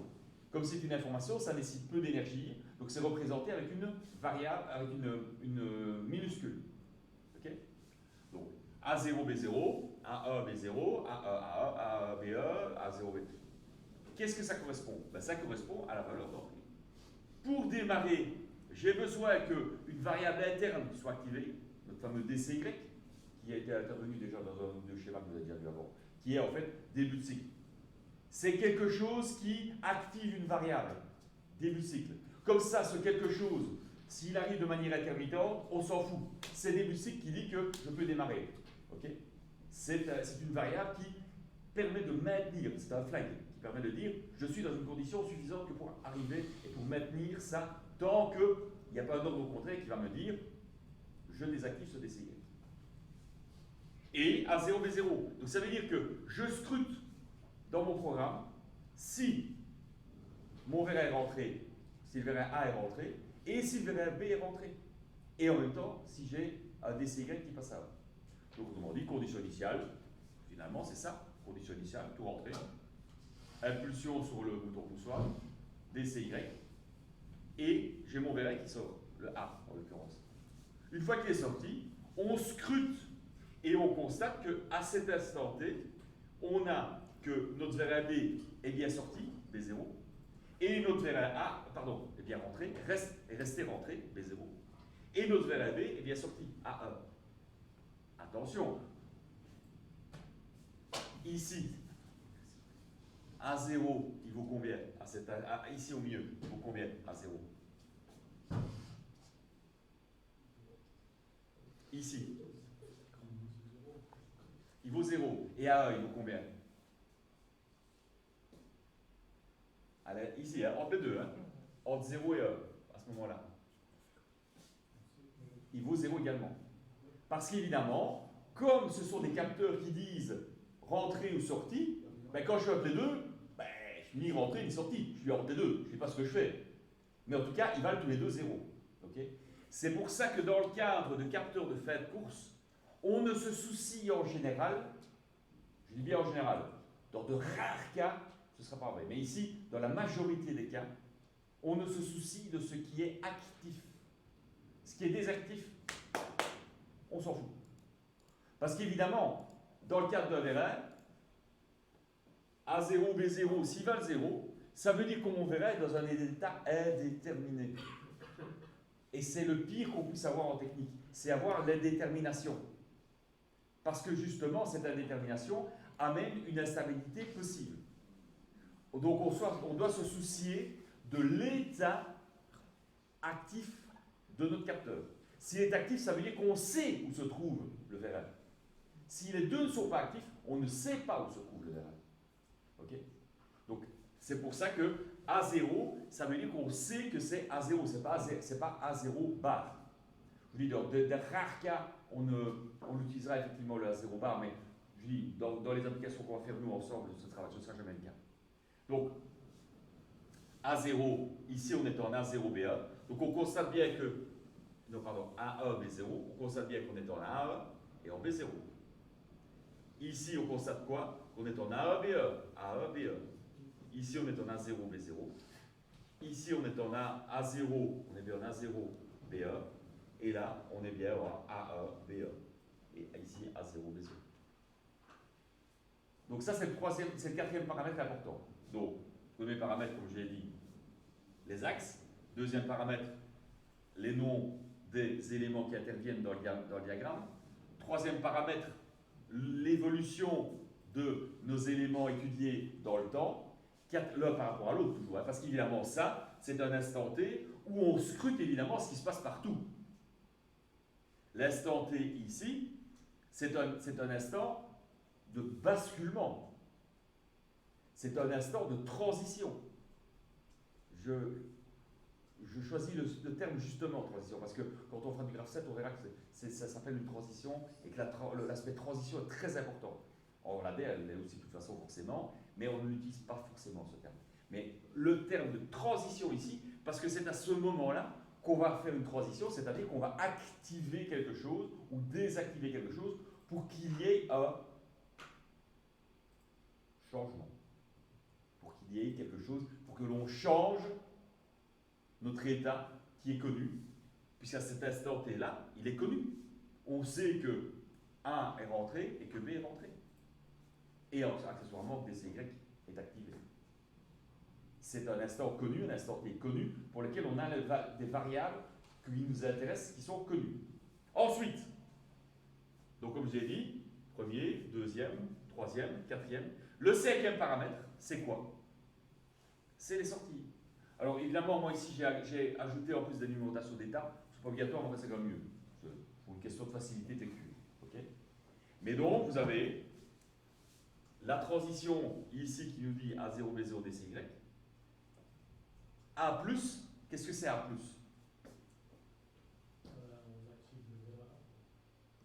A+, vous avez A+, c'est bien. Oui, c'est juste, c'est ça.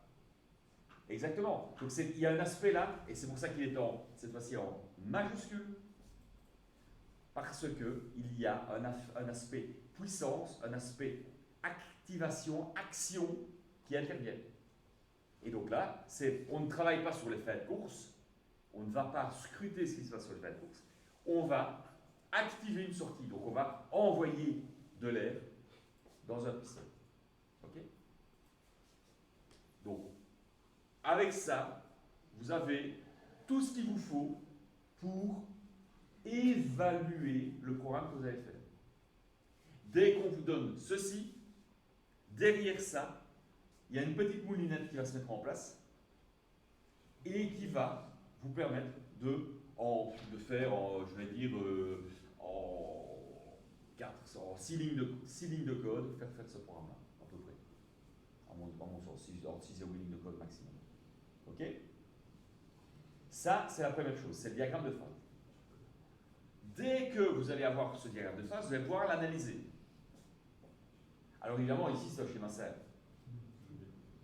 Pardon? Il n'y a que 2 VRR et il n'y a que quelques étapes. Malgré tout, l'analyse peut être complexe. Parce que qu'est-ce qu'on n'aime pas en technique dans l'évolution d'un système? J'ai déjà utilisé ce terme fréquemment, l'indétermination. Or ici, il va y avoir une indétermination qui nous pose problème. C'est les valeurs d'entrée. Pourquoi? A0, B0, DCY. Ok. Puis un peu plus tard, j'ai de nouveau un A0, B0. Et puis encore un peu plus tard, j'ai encore un A0, B0. Donc ça veut dire que, à ce moment-là, dans la ligne de code, tu vas avoir A0, B0, tu sors A. Un peu plus bas dans la ligne de code, A0, B0, tu sors B. Qu'est-ce qu'on a vu dans le programme tout à l'heure? Qu'est-ce que je vous ai dit dans le cadre du ladder? Là, s'il y a quelque chose et quelque chose de plus bas, c'est le dernier qui parle qui a raison. C'est le dernier qui parle qui a raison. Donc, ça veut dire que qu'est-ce qu'il va faire systématiquement à ce moment-là? Il va uniquement activer, sortir B, mais pas. C'est une indétermination. Vous avez 2 états identiques à un moment, à un instant t, et un instant t plus n. On ne sait pas, qu'on ne connaît pas. Enfin, ici, en l'occurrence, c'est plus 1, 2, 3, 4, plus 4. C'est problématique. Il faut éliminer cette indétermination. De manière identique, A1, B1. A1, ici, on fait rentrer tout, et là, on fait rentrer tout. Ok, bah, c'est très bien. Donc ça veut dire que c'est le même ordre. Ok, oui, d'accord. Mais à ce moment-là, normalement, on arrête. Et là, par contre, on doit relancer quelque chose. Qu'est-ce qui va déterminer la différence entre les deux? C'est problématique. Donc on va faire intervenir une notion qui s'appelle quoi? Qui s'appelle la variable auxiliaire ou la variable d'état. Autrement dit, ce sera une variable complémentaire que vous allez intégrer dans vos entrées qui va vous permettre de stocker l'information pour dire je ne suis plus à tel instant T, mais je suis plutôt à tel instant T. Ok? C'est je ne suis pas dans tel cas, mais je suis plutôt dans tel cas. Attention, il y en a certains qui vont évidemment choisir la facilité. Dans un premier temps, ce ne sera pas autorisé. À long terme, vous le ferez parce que vous voulez, je m'en fous. Parce que le but, évidemment, à terme, c'est que vous sachiez programmer un automate et que ça fonctionne. Moi, je demande en fin d'année que vous sachiez faire quelque chose et que ça fonctionne en fonction de l'ordre que je vous ai demandé. Parce qu'évidemment, c'est tout nouveau, c'est toujours la même chose. Tant qu'on a une solution qui fonctionne, peu importe le chemin, tant que vous n'avez pas triché sur votre voisin, ça fonctionne, je n'ai pas de problème avec ça. Okay? Ici, évidemment, on est dans le chapitre d'introduction, où on doit comprendre comment ça fonctionne. Parce qu'évidemment, la solution la plus simple, c'est quoi? Ben, c'est d'aller mettre des variables qui disent je suis à l'étape 1, je suis à l'étape 2, je suis à l'étape 3, et compter les étapes. Et c'est la solution que les plus malins en général font du premier coup, ou les plus finaux. Évidemment, ce n'est pas ce que je demande ici. Dans un premier temps, on va analyser les choses. Pourquoi? De nouveau, parce que vous êtes, surtout pour vous, à la limite plus que les électroniciens, vous êtes des informaticiens. Vous êtes des gens qui savent normalement optimiser le code. Parce que l'optimisation, du fait que vous travaillez sur un hardware très réduit, n'est pas sur des PC, des machins ou sur toute la mémoire, et c'est pour ça la course à l'échalote avec les softwares depuis des années, où on a des puissances de machines qui sont de plus en plus grandes, etc. Et derrière, on s'en fout, on code de manière de plus en plus lourde, etc. Alors que si on optimisait un code, on aurait peut-être possibilité de faire la même chose avec beaucoup moins de hardware. Pardon? Exactement, oui, c'est ça. Bon.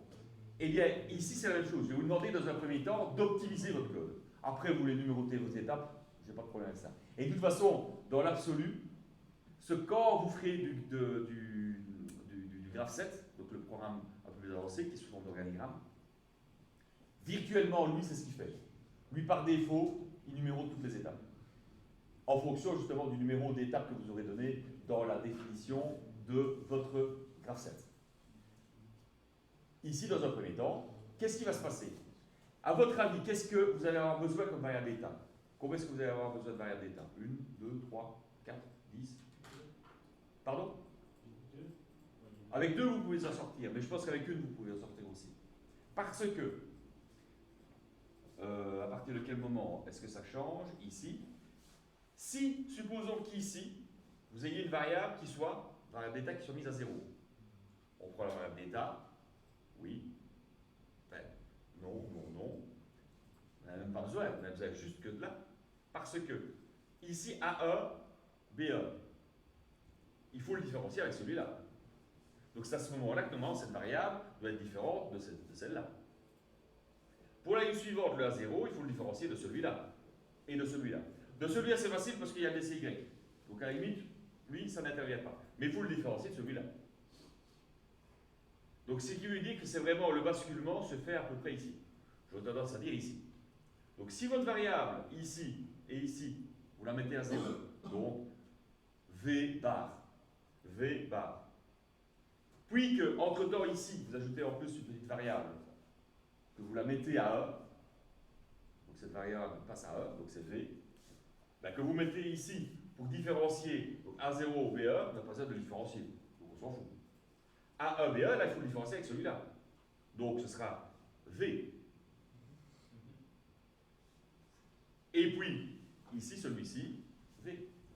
À ce moment-là, vous aurez su, avec une seule variable, qui ont été setées à un moment, un instant T, différencier deux moments pour lesquels vous êtes dans des conditions identiques d'évolution de cycle.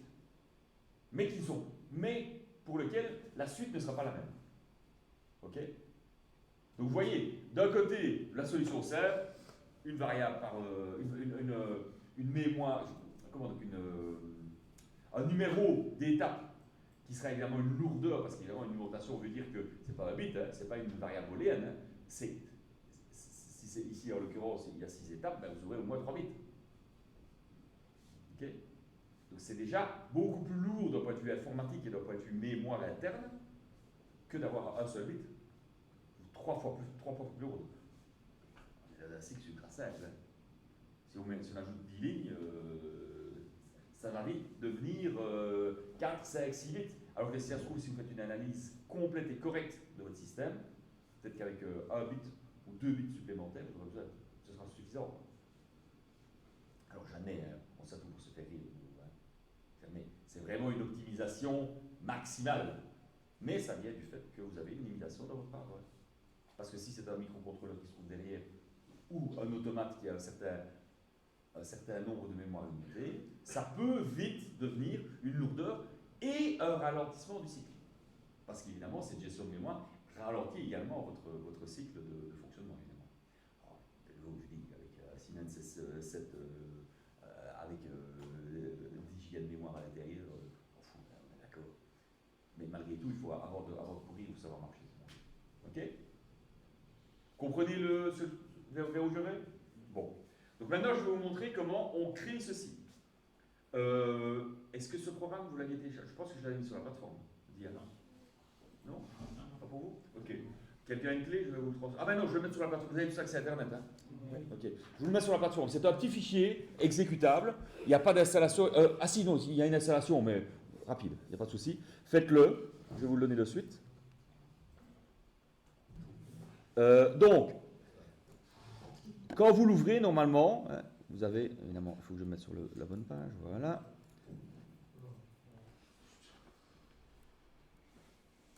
Vous avez une feuille blanche comme ça. Jusqu'à preuve du contraire, bon. Alors, supposons, je vais faire un petit texte au-dessus qui représentera, je vais dire, l'intitulé ou l'énoncé du problème que je pourrais vous donner. Supposons que l'on demande de faire sortir A, puis faire sortir B, puis faire rentrer A, et puis faire rentrer B. On va commencer simple. Okay. Donc dans l'énoncé, moi ce que je vous donne dans ce cas-là, c'est ça. Vous avez un vérin qui sort, puis le deuxième vérin sort, puis le premier rentre, puis le deuxième rentre. Le cas le plus simple qui soit dans le cadre d'un énoncé. Vous allez devoir faire quoi, comme je l'ai dit tout à l'heure? La première des choses, ce sont les axes. Axe vertical, pour déterminer les éléments dont vous allez avoir besoin. Alors, par défaut, vous voyez, vous ne savez pas faire quelque chose de propre. Okay, il vous met des lignes un peu bizarroïdes. Dans... c'est dans quoi? Dans outils? Non, c'est pas dans outils. Dans affichage, vous avez possibilité de faire ce qu'on appelle une grille magnétique. Donc, on va effacer la ligne. On va la laisser plutôt, mais je vais vous montrer quand vous aurez appuyé sur ligne. Ça vous permet de faire quelque chose de beaucoup plus directement droit, beaucoup plus facilement. Donc, grille magnétique, activez-le dès que vous commencez votre schéma. OK? Donc, la première des choses, ça va être de tracer quoi? De tracer les axes. Ce que je vous montre évidemment ici, vous n'hésitez pas à mettre...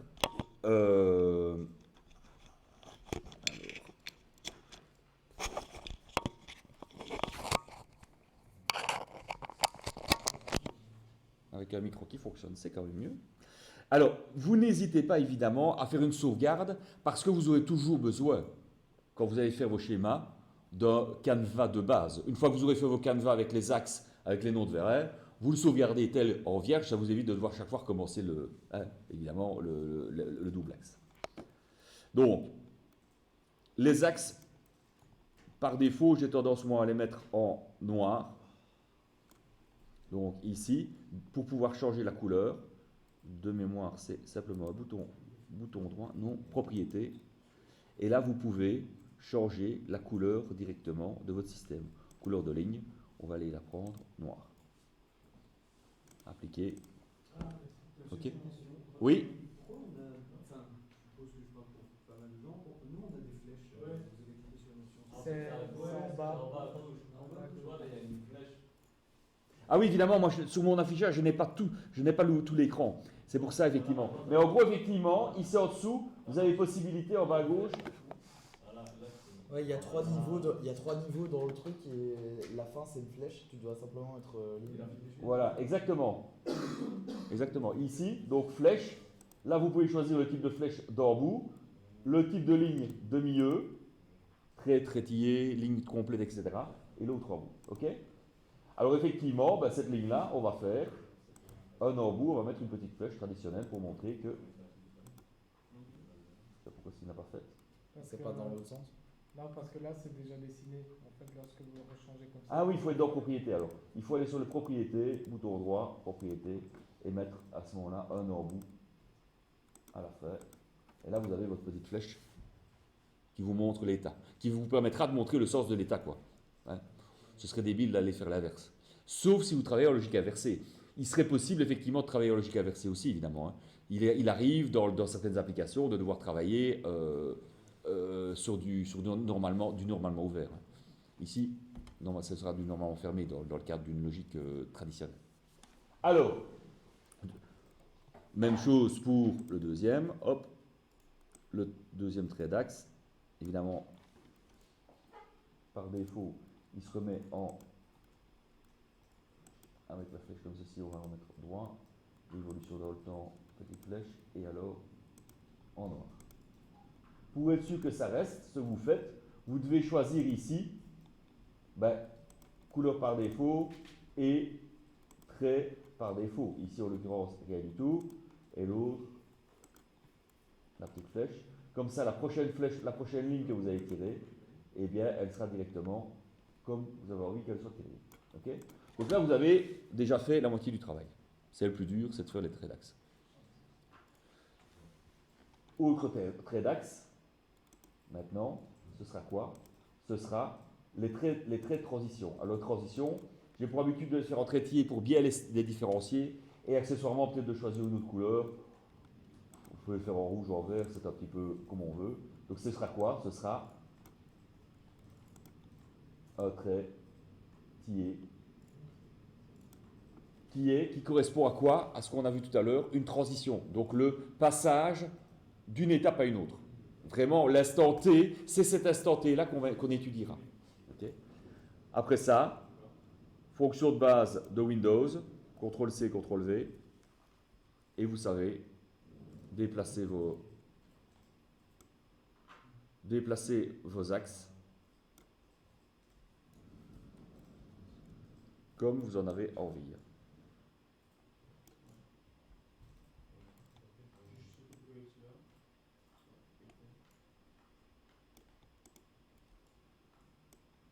Et puis alors, comme d'habitude, on sélectionne ce qui nous intéresse.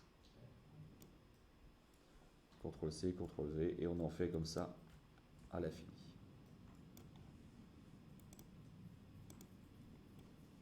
Attention au sens de sélection, c'est comme dans AutoCAD. Suivant que vous partez de la droite ou partez de la gauche, il sélectionne tout ce qu'il trouve ou uniquement ce qui est encadré complètement. Hein. Donc ça, il faut faire attention. Ici, que vous avez vu, je suis parti de la droite. Mais il a sélectionné non seulement ici, alors que je n'ai pas sélectionné toute ma ligne, il a sélectionné la ligne horizontale et la ligne verticale. Bon. On va continuer avec notre trait d'axe pour faire les deux propres.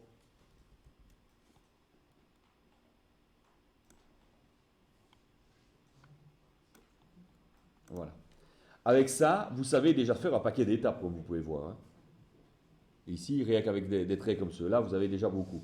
C'est même déjà de trop par rapport à ce qu'on va faire, évidemment. Puisque, qu'est-ce qu'on aurait besoin? Combien de traits d'axe est-ce qu'on aurait besoin ici? Les traits tillés que j'ai mis en rouge. 5. 5, puisqu'il y a l'étape 0. Mais oui, 5. Exactement. Donc, effectivement, j'en ai déjà mis un peu trop. Donc, on peut effectivement en sélectionner un certain nombre et les supprimer. Et accessoirement, peut-être, mettre un peu d'espace entre chaque. C'est du dessin, je sais que ça peut paraître un peu con ce que je fais, mais ça nécessite à ce moment-là d'introduire du bon sens. Parce qu'évidemment, tout le temps programmer, toujours être dans le nez dans le guidon, dans une technique particulière, fait qu'à un moment donné, on peut perdre un peu de bon sens. On peut perdre des notions de base et faire que, comme toujours, en théorie, tout va bien, ben, un programme informatique, s'il est bien conçu, tout fonctionnera toujours bien. Ce n'est pas pour ça que dans la réalité, il sera vraiment fonctionnel. Parce qu'il y a toujours un gros problème. Le plus gros problème que l'on rencontre toujours dès le moment où vous avez un programme informatique qui tourne, c'est quoi le plus gros problème du programme informatique qui tourne? C'est la chose bizarroïde qui se trouve entre une chaise et un bureau. Le problème c'est entre la chaise et le bureau. C'est ce que je dis. Voilà. Donc l'utilisateur, évidemment. Okay. Mais l'utilisateur, ça peut être aussi un capteur, ça peut être aussi un flat course, ça peut être aussi un véret. Le programme informatique, il s'en fout de la valeur du véret, lui. Hein. Okay. Donc, il faut faire attention à ce niveau-là. Bon. Alors, l'étape suivante, ce sera d'intégrer les évolutions du système en fonction de ce qui est demandé. Donc, la première chose, autant pour moi, ce sera de nommer les deux axes. En l'occurrence, premier axe, véret A.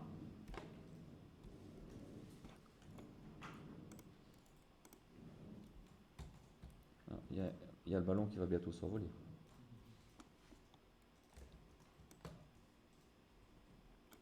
et l'autre vers AB. Pour éditer votre texte, c'est F2. Hein. Ça, vous connaissez la procédure en Windows. Hein. Vers AB. Alors, étape suivante, ce sera de montrer l'évolution du système en fonction de ce qui est demandé. Donc, de nouveau, une petite ligne. On va aller sélectionner la ligne, on va aller lui mettre une propriété de type. Allez, on va faire une évolution, par exemple, en bleu. Il n'y a pas de daltonien dans les classes. Non? Non, ça va. Il y en a chaque année et c'est toujours le problème après pour le choix des couleurs. Donc, qu'est-ce qu'on dit? C'est que dans un premier temps, c'est le véret A qui doit s'ouvrir, enfin sortir, pardon. Puis, le véret B. Puis, A, c'est A qui sort, qu'est-ce que j'ai mis? Donc, c'est A qui rentre.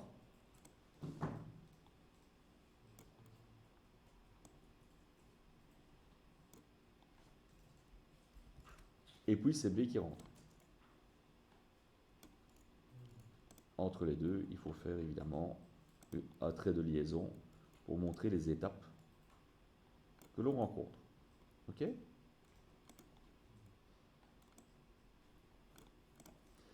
Et là, en 2 coups de cuillère à peau, vous avez réussi à représenter graphiquement ce qui va se passer de manière temporelle pour le véret A et le véret B.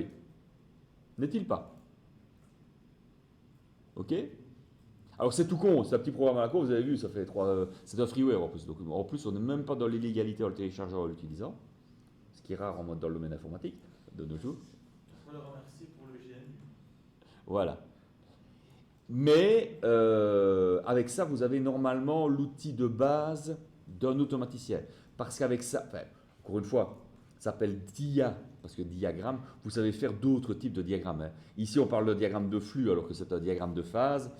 Mais ça peut être un diagramme de flux également. Mais vous avez, lorsque vous avez ici dans les outils possibles, vous avez des tas d'autres petits outils reprenant la possibilité de faire des diagrammes Cisco, du graph set. Donc il intègre directement les fonctions logiques pour ce que l'on veut faire.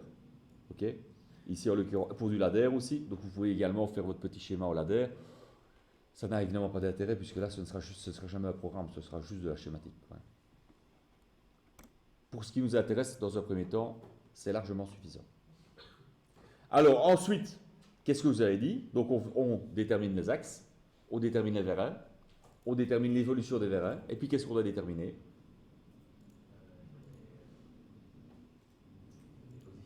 Les valeurs d'entrée, exact. Les valeurs d'entrée, les états d'entrée, exact. Alors, pour ça, on va donc de nouveau reprendre du texte. Texte qu'on va mettre en noir. Et ici, on va les mettre valeur d'entrée de vérin. Donc, qu'est-ce qu'on a vu?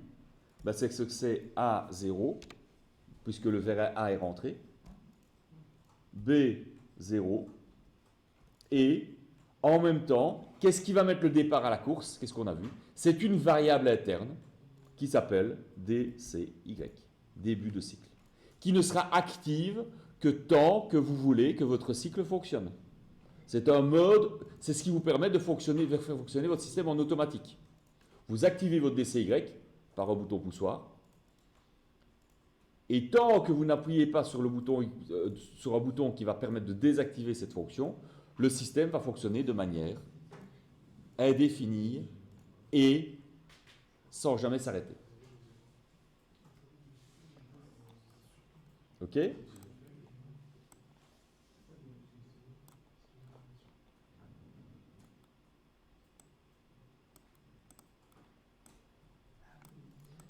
Alors, on va faire pareil pour les éléments suivants, puisque ensuite, la ligne suivante, ça va être quoi? Alors, je vous écoute. A, B0, exact. Et DCY, on s'en fout.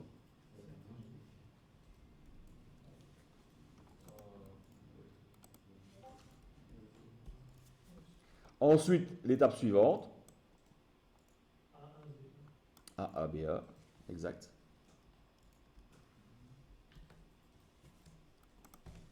Ensuite, l'étape suivante, A0, B1. A0BA.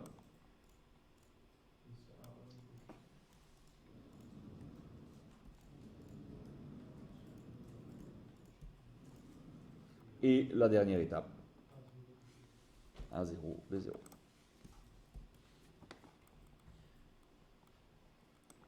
Vous avez donc ici votre schéma de base qui est réalisé. Il reste une dernière chose, les valeurs de sortie, qui ne seront jamais, qu'en fait finalement, si on recopie le cycle que l'on voulait, que la copie de ce cycle-là.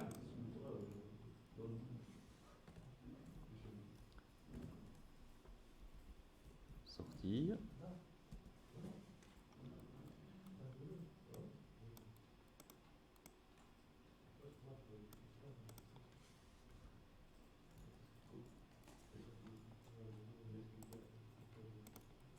On va mettre en noir, ce sera quand même plus beau.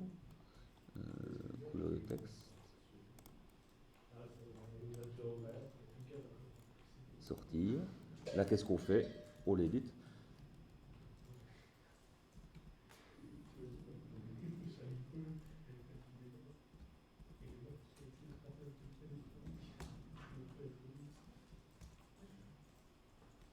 Et vous avez ainsi fait votre devoir d'automate. Attention que moi, ce que je préfère, ce que j'aime bien mettre, c'est d'ajouter les étapes dans lesquelles on est. Ça permet d'avoir, pour être sûr quand on fait du débogage, parce que c'est toujours la même chose, c'est le débogage après qui va être, qui sera